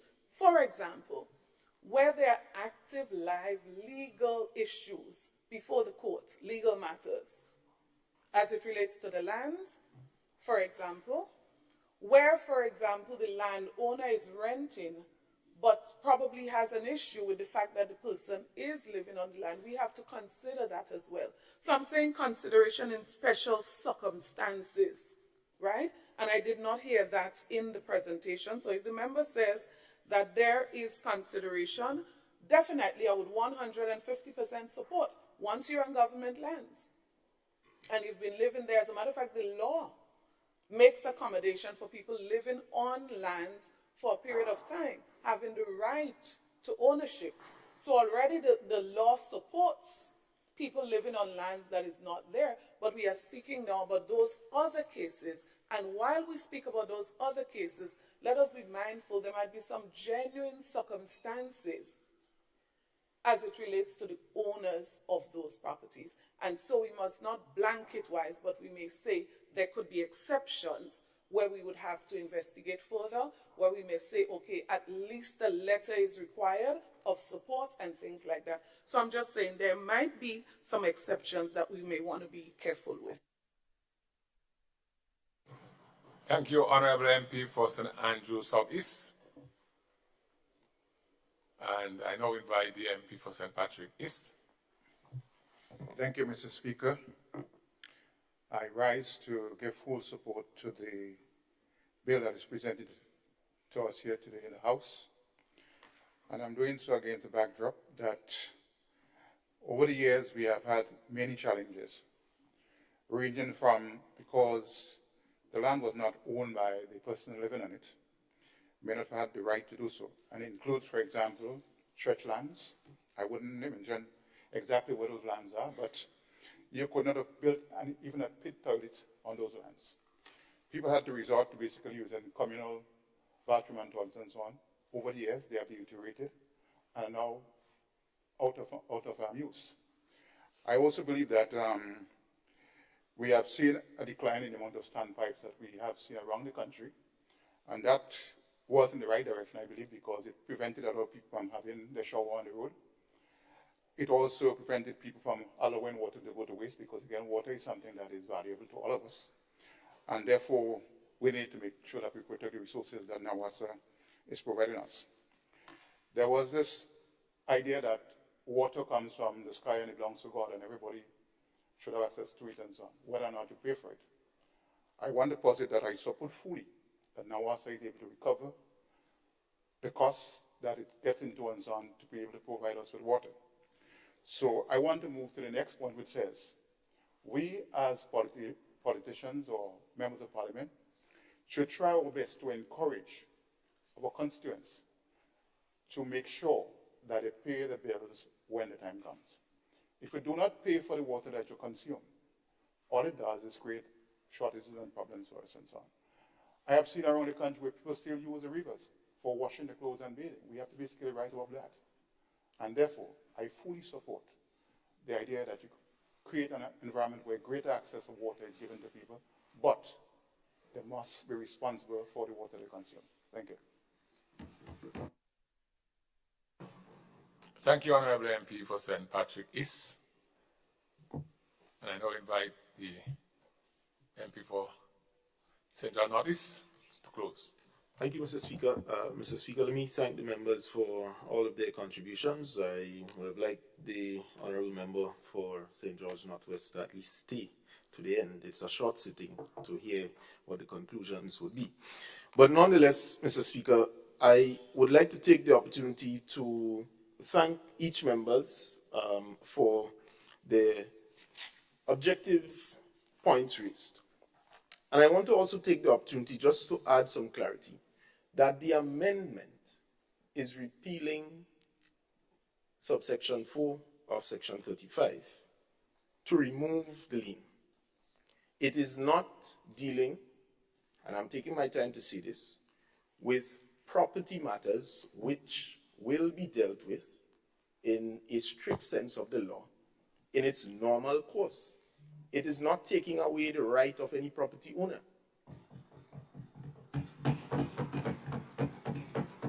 And I think we need to all try our best to understand that. This has nothing to do with the property. It has everything to do with the access to water. People who are most vulnerable and are in need. So that's not the issue that is being presented in terms of the criticism of the bill, the amendment bill itself. While it is a valid point, we have the Honourable Member and Prime Minister of St. David and Prime Minister made the point that government also entered into an MOU with NAWASA. So NAWASA's normal procedure to recoup its unpaid rates or charges on water connection is not going to be disrupted. They still will operate as their normal procedure. So nothing is changing where that is concerned. What we are saying is that we are removing that barrier of the lien, which prevents ordinary people from getting access to a water connection. Mr. Speaker, allow me just to give some updated figures as it relates to pit latrines and access to water. So as it stands now, we have about 3,500 people who have no running water in Grenada. As it stands now, approximately 8,715 people are using pit latrines. As it stands now, 1,398 people does not have access to toilet facilities in the country. That is the data that we have, the latest data. And we have heard the Minister for Economic Development clearly articulate what the data suggests. Now, Mr. Speaker, sometimes we are operating like we are not in the reality of the situation. This amendment strictly explains what it does. And to suggest otherwise about who's not paying and so on is going on a different road. The concern, I believe, is a genuine concern because we should all factor that in. But to suggest that if you remove this in any kind of way, whether in trying to express the concern as the position why you want to critique the amendment, if we remove this, it will open up the gateway for people who ain't paying to not pay and now are saying getting their money is false. So we need to understand, Mr. Speaker, that legislations which deals with actual human rights, not the ones that Honorable MP for St. Mark, are you on a point of order? Yes, sir. Yes, sir. Please stand. Thank you, Mr. Speaker. Mr. Speaker, I believe that the member is verging on imputing improper motives on the contributions that were made in good faith and good spirit. Nobody on this side said that it shouldn't happen and that it would open a floodgate. So it needs to be corrected here, Mr. Speaker, because then it would go out as though this side didn't support the bill for poor people, and we were saying that there would be too much. But when you look at a bill, you must look at the ramifications. Okay, the Honorable, negative. just raise the objection. And this is what we have done. We have said, look at the possibilities and try to address them, either in this bill or otherwise. But none of us has said that this bill should not happen. All right, Honorable MP, it is my view that he didn't cross the line. Honorable MP for St. George Northeast, you continue. Yeah. Thank you, Mr. Speaker. Mr. Speaker, so in wrapping up, what I'm saying is that we should not suggest that this has anything to do with property ownership, which will be handled through the court. We cannot interfere with that. This amendment is not seeking to interfere with anybody's ownership of property and who cannot pay the bill as expressed earlier on. I'm saying, Mr. Speaker, this amendment is simple and tries to create an easier environment to have access to clean and safe drinking water by ordinary Grenadians and certainly all of our people by the year 2027. Thank you very much, Mr. Speaker. Thank you, Honorable MP for St. George Northeast. Honorable members, the question is that the bill be read a second time. All those of that opinion say aye. Of the contrary opinion say no. I think the ayes have it. The ayes have it. A bill for an act shortly entitled National Water and Sewage Authority Amendment Bill 2023.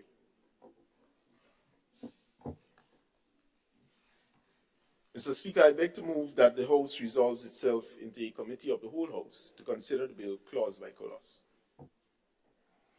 Honourable members,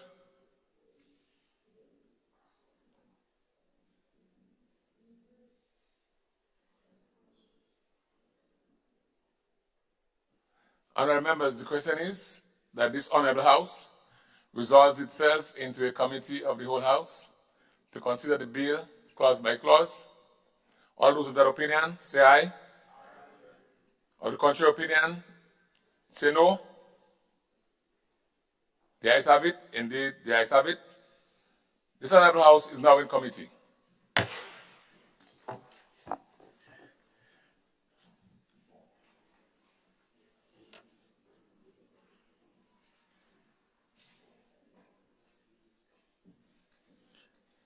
Clause 2, amendment of Section 35 of the Principal Act.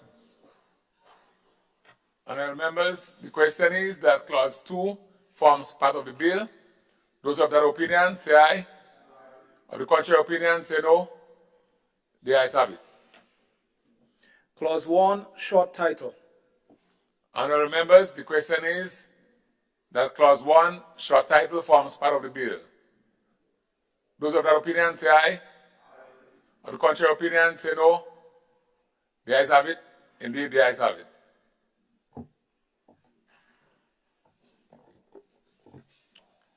Mr. Chairman, I beg to move that the House resumes and the Chairman of the committee reports the progress of the bill.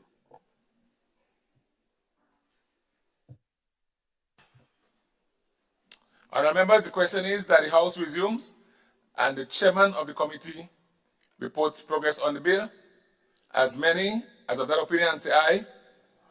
Those of the contrary opinion say no. The ayes have it. Indeed, the ayes have it. This Honourable House now resumes.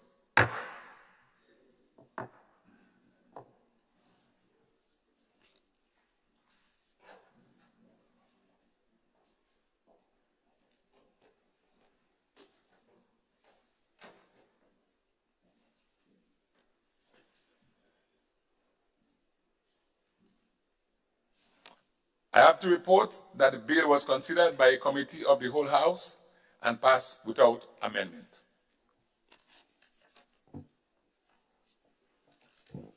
Mr. Speaker, I beg to move that the chairman's report be adopted. Honourable members, the question is that the chairman's report be adopted. As many of that opinion say aye. Of the contrary opinion say no. The ayes have it. Indeed, the ayes have it. Mr. Speaker, I beg to move the third reading of the bill. Honourable members, the question is that the bill be read a third time.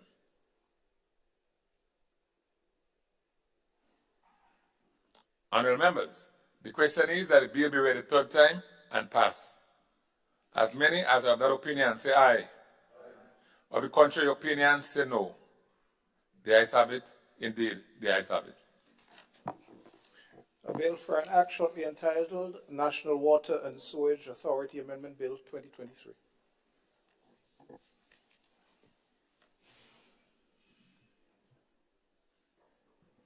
The Leader of Government Business. Thank you, Mr. Speaker. Mr. Speaker, I beg to introduce for its first reading a bill for an act shortly entitled International Companies Repeal Act Valuation Bill 2023.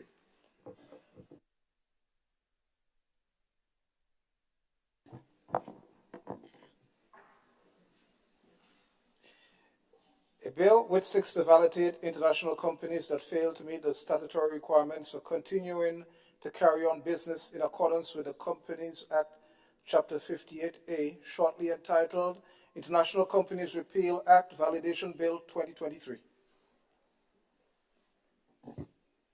Leader of Government Business. Mr. Speaker, I beg to move that the relevant standing order be suspended to enable the bill to be taken through all the stages at this sitting. Honourable members, the question is that the relevant standing order of the House be suspended to enable the bill to be taken through all stages at this sitting. Those who have that opinion say aye. Of the contrary opinion say no. The ayes have it. Indeed, the ayes have it. Leader of Government Business. Mr. Speaker, I beg to move the second reading of the bill. Honourable members, the question is that the bill be read a second time.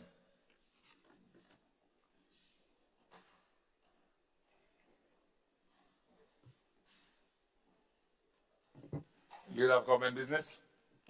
Thank you, Mr. Speaker. Mr. Speaker,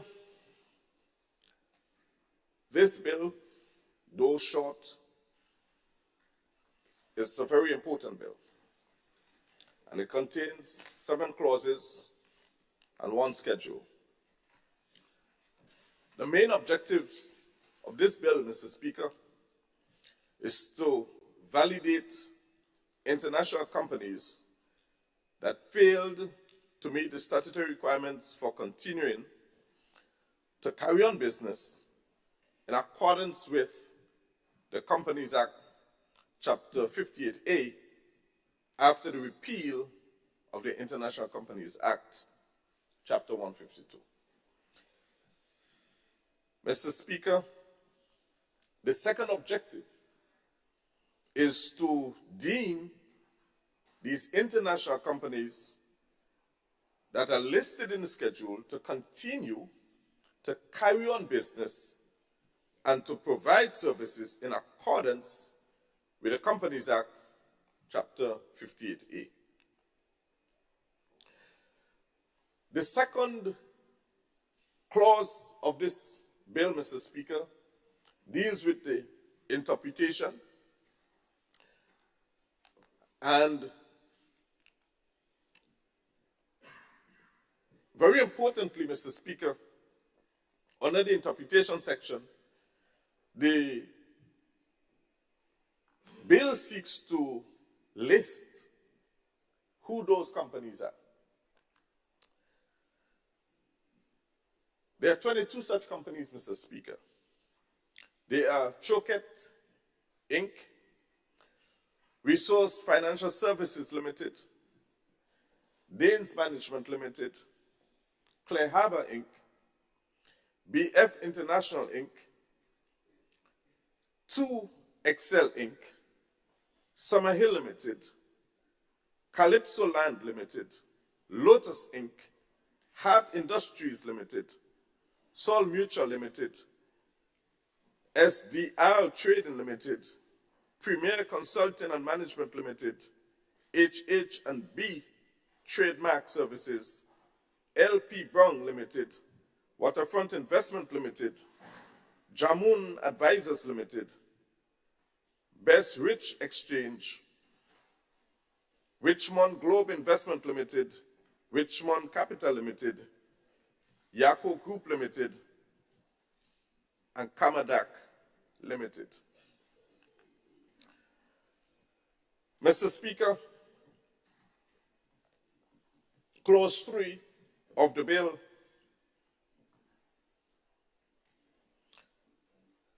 seeks to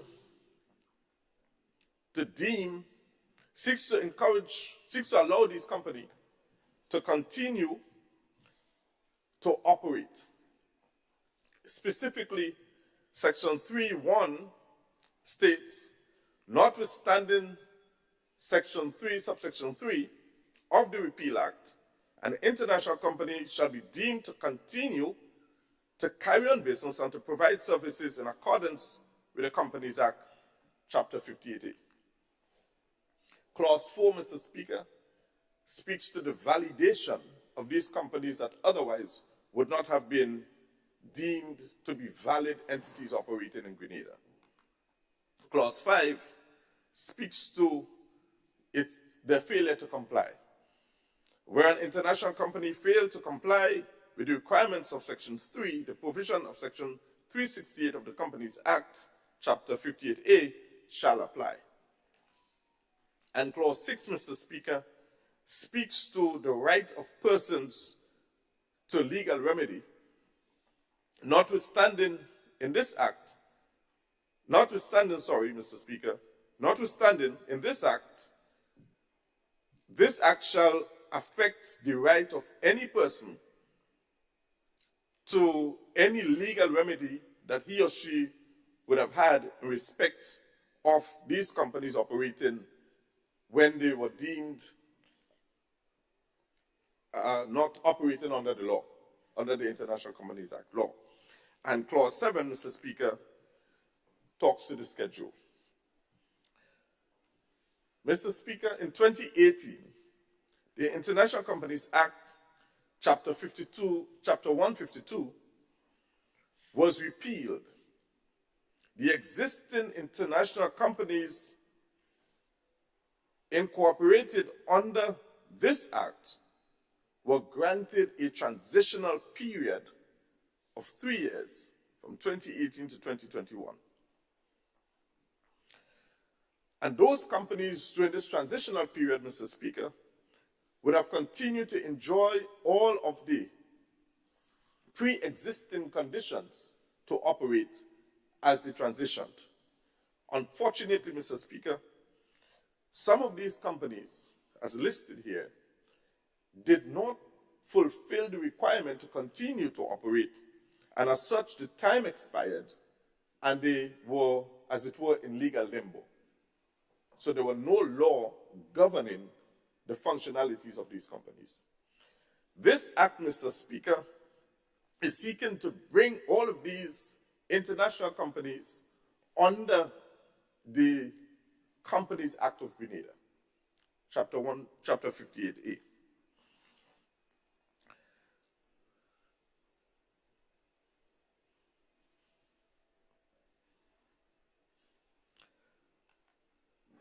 Mr. Speaker, these companies, because they fell outside of the law, outside of the Companies Act, could not have done some very simple things, like filing their annual returns and getting certificates of good standings and so on, because there was no law under which they were operating. So this particular act or bill is seeking to bring all of these companies under the revised legislation. Notwithstanding the initial transition period, Mr. Speaker, of 3 years, the subsequent enactment of the International Companies Act Repeal Amendment Act of 2021, some international companies failed to take the necessary action to continue to lawfully carry on operations under the Act. And so, Mr. Speaker, we are seeking to correct this so that we bring all of these people under the Act, and as a result, they would be able to properly function as a company in the state of Grenada. Thank you, Mr. Speaker. Thank you, Leader of Government Business.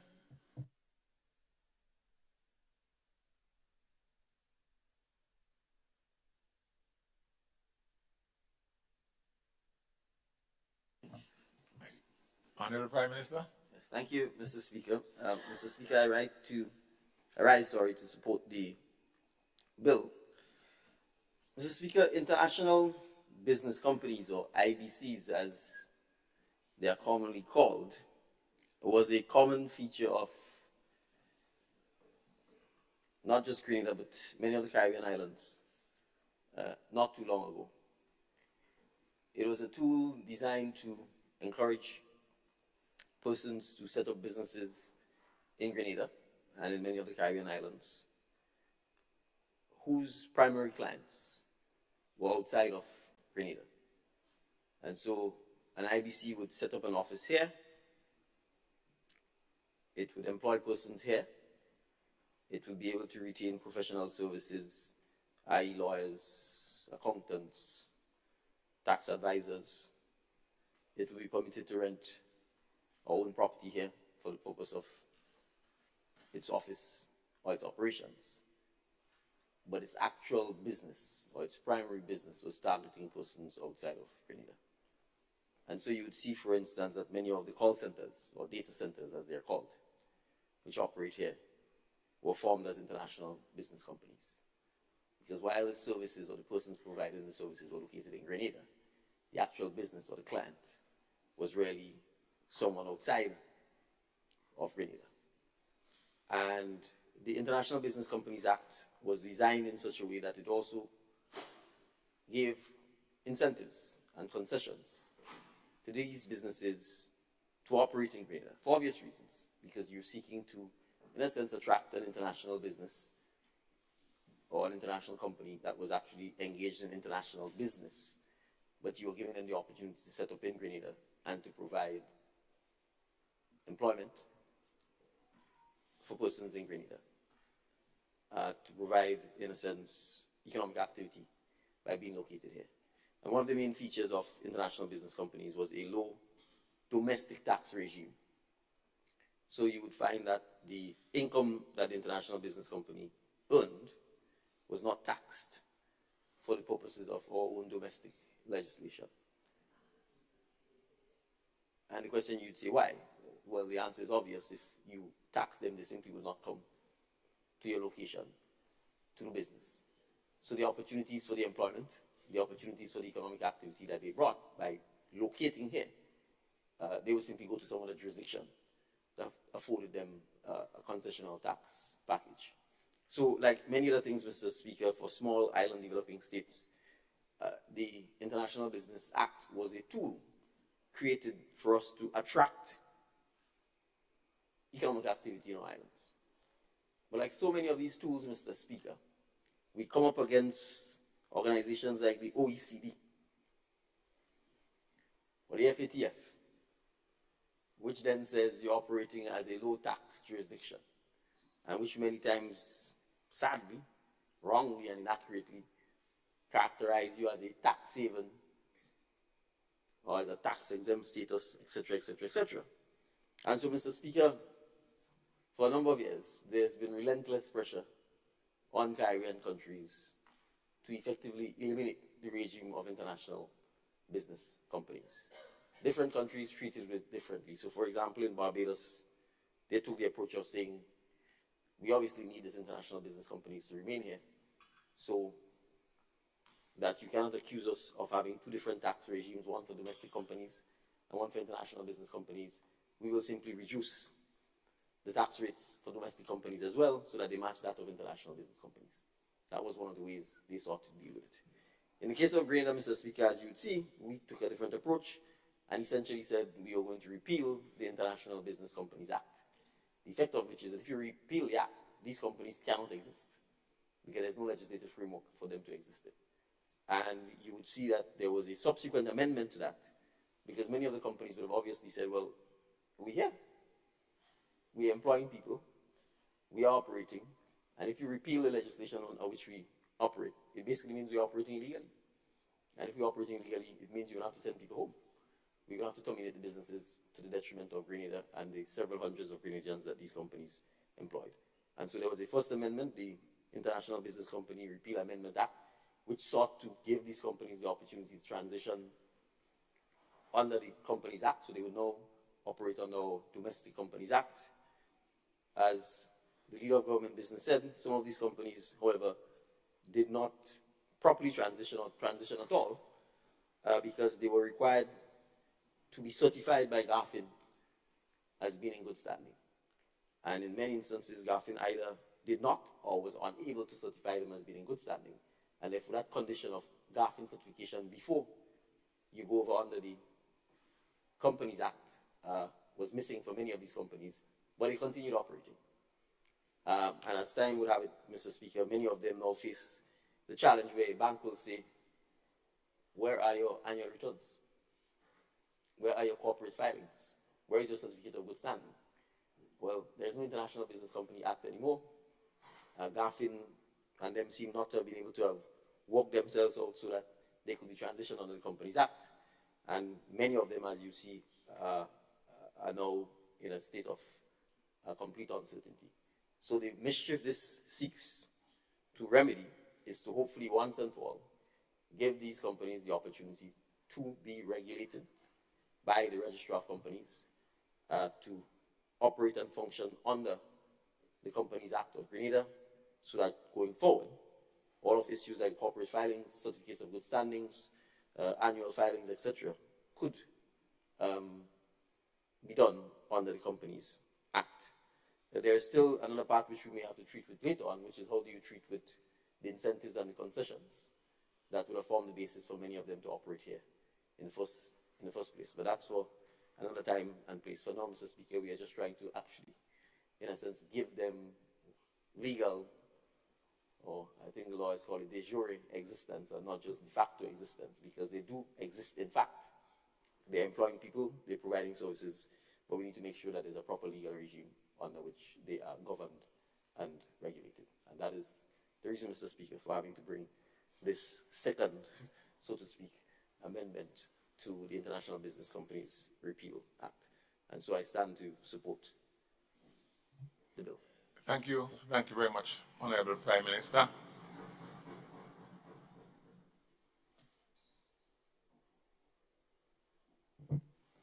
Honorable Leader of Government Business. All right, Mr. Speaker, I just want to express my appreciation to the contribution on this bill. As said earlier, it's a very simple and straightforward amendment, and so I just want to express my appreciation. Thank you, Mr. Speaker. Thank you very much, Leader of Government Business.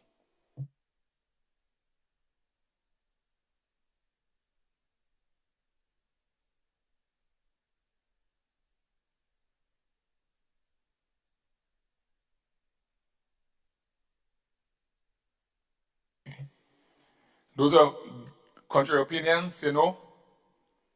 The ayes have it. Indeed, the ayes have it. The bill for an act shortly entitled International Companies Repeal Act Validation Bill 2023. Leader of Government Business. Mr. Speaker, I beg to move that the House resolves itself into a committee to consider the bill clause by clause. Honourable members, the question is, that this Honorable House resolves itself into a committee of the whole House to consider the bill clause by clause. All those of that opinion say aye. Of the contrary opinion, say no. The ayes have it. Indeed, the ayes have it. This Honorable House is now in committee.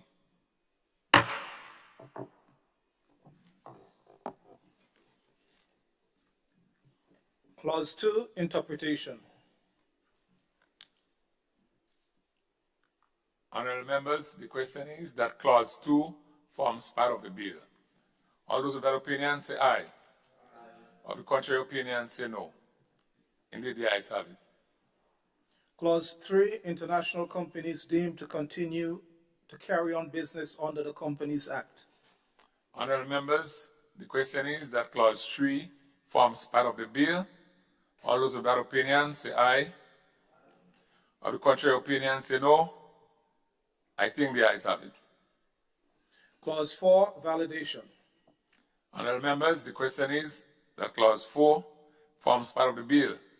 All those of that opinion say aye. Of the contrary opinion, say no. I think the ayes have it. Clause 5, failure to comply. Honorable members, the question is that clause 5 forms part of the bill. Those of that opinion, say aye. Of the contrary opinion, say no. I think the ayes have it. Clause 6, right to legal remedy. Honorable members, the question is that clause 6 forms part of the bill. Those of that opinion, say aye. Of the contrary opinion, say no. The ayes have it. Indeed, the ayes have it. Clause 7, amendment to schedule. Honorable members, the question is that clause 7 forms part of the bill. Those of that opinion, say aye. Of the contrary opinion, say no. The ayes have it. Schedule, list of international companies. Honorable members, the question is that schedule forms part of the bill. Those of that opinion, say aye. Of the contrary opinion, say no. Indeed, the ayes have it. Clause 1, short title. Honorable members, the question is that clause 1, short title, forms part of the bill. Those of that opinion, say aye. Of the contrary opinion, say no. Indeed, the ayes have it. Leader of Government Business. Thank you, Mr. Chairman. Mr. Chairman, I beg to move that the House resumes and the Chairman reports progress on the bill.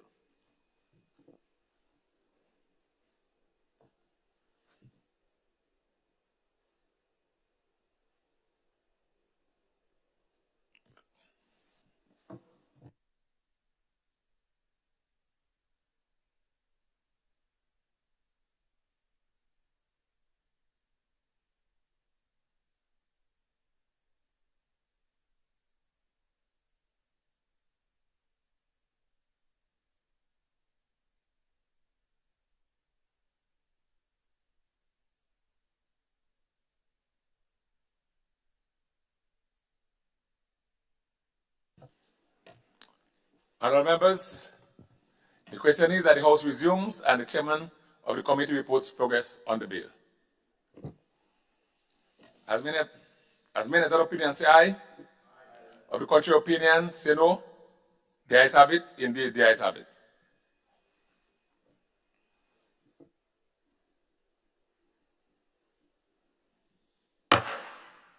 This Honorable House now resumes.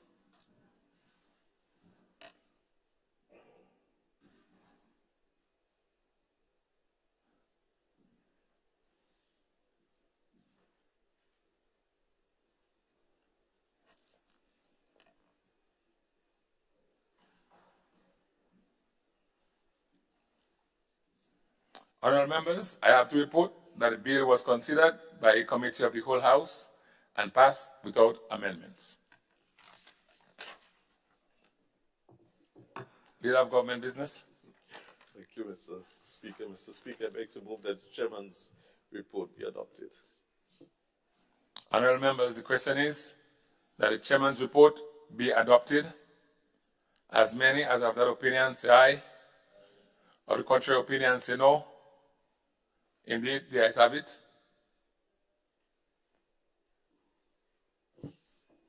Leader of Government Business. Thank you, Mr. Speaker. I beg to move the third reading of the bill. Honourable members, the question is that the bill be read a third time and a third time.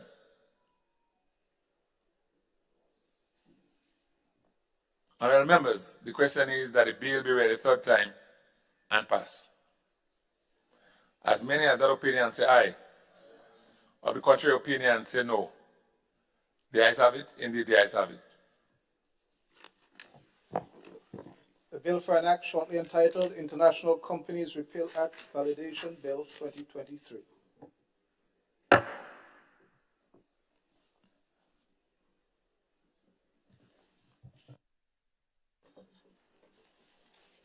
Item 16, request for leave to move the adjournment of the House on matters of urgent public importance.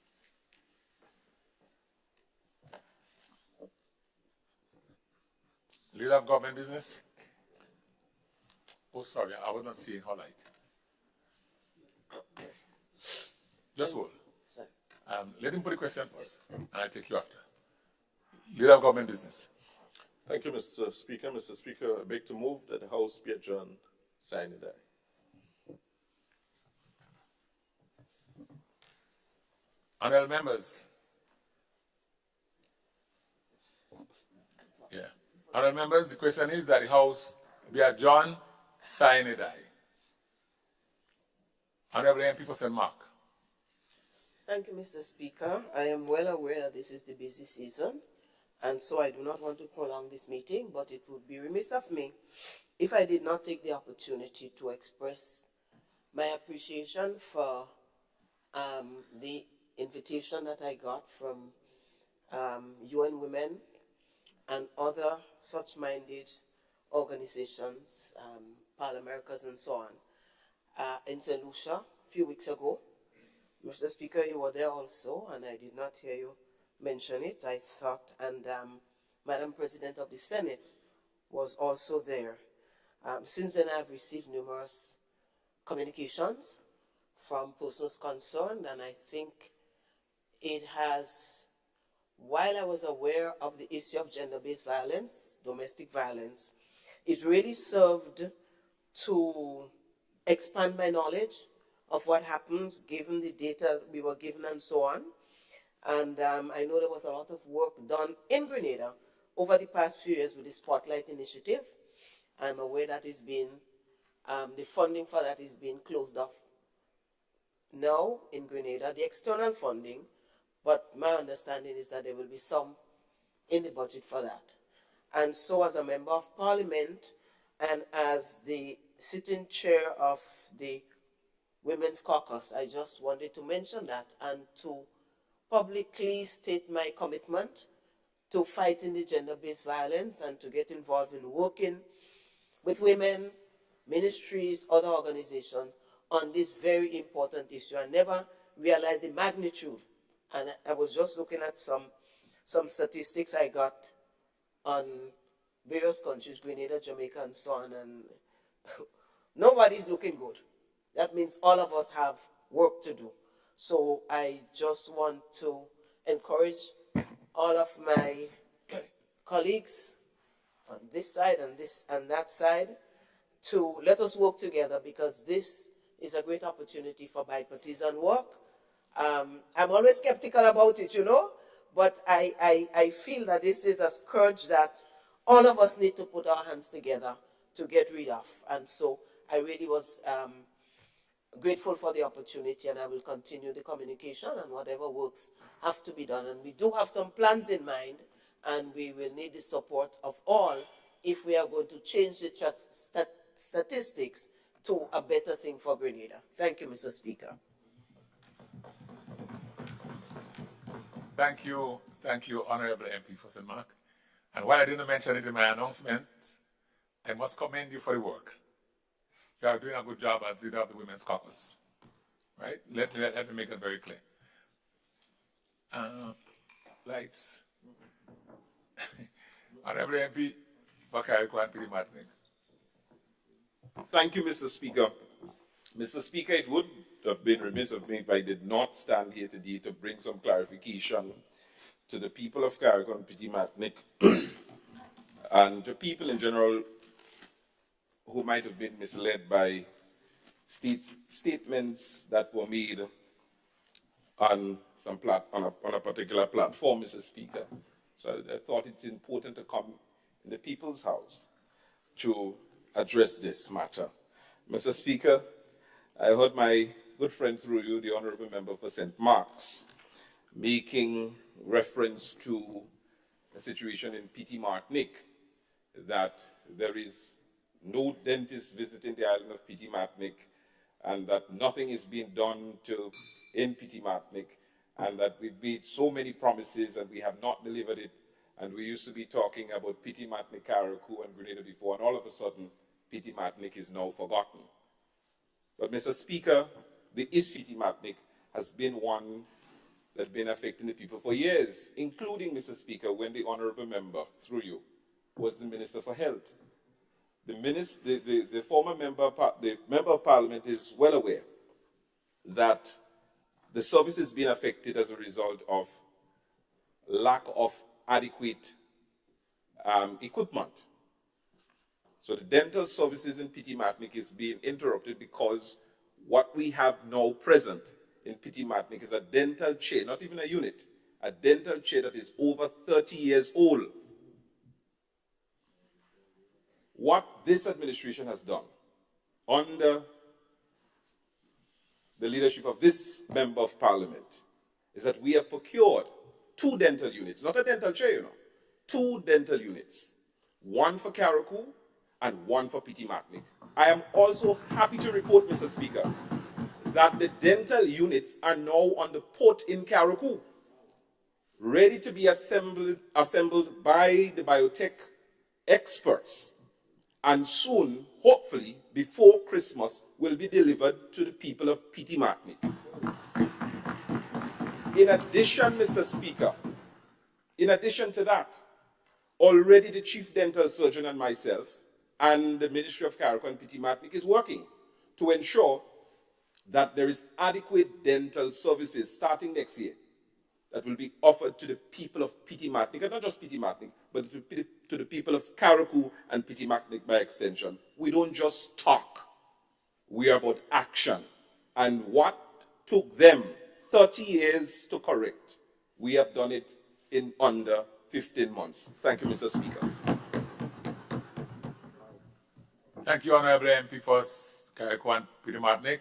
I now invite the MP for St. Andrew Northwest. Thank you, Mr. Speaker.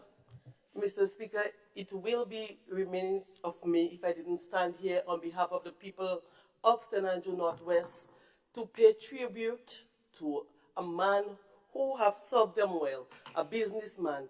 And I'm speaking of no other person than the late Francis Mahan, who passed away and was laid to rest last Thursday. Mr. Speaker, I think it is important that I use this house because he has given assistance to the people of the constituency of St. Andrew Northwest, and for this we are very thankful and grateful. So many families, Mr. Speaker, apart from the regular housing program, who had small needs, we were able to get assistance from him. There were people there were children who were unable to pay tuition fee to TAMCC. It's free now and we are happy, but during that time, he assisted more than 7 persons paying tuition. We had in excess of 5 persons wanting assistance for CXC, and I was able to call him and he was able to deliver and assisted those students. Christmas coming, and normally he will give back generously to elderly in terms of hampers, over $3,000–4,000 worth of grocery in hamper assistance that was given to my constituency. When schools in the constituency asked for assistance, material and otherwise, we were able to ask for donations and we received assistance from him. The Princess Alice Hospital, he was able to assist to retrofit and tile the female private block, and also he was committed to do the male block tiling. The hospital wasn't ready as yet. And so, Mr. Speaker, today I want to express our deepest condolences to his family on behalf of the people of the constituency and on my own behalf of St. Andrew Northwest. We will miss a selfless and extraordinary human being. I thank you.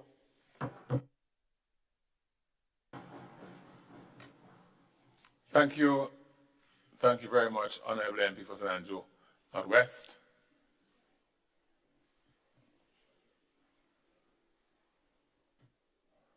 All right, I sense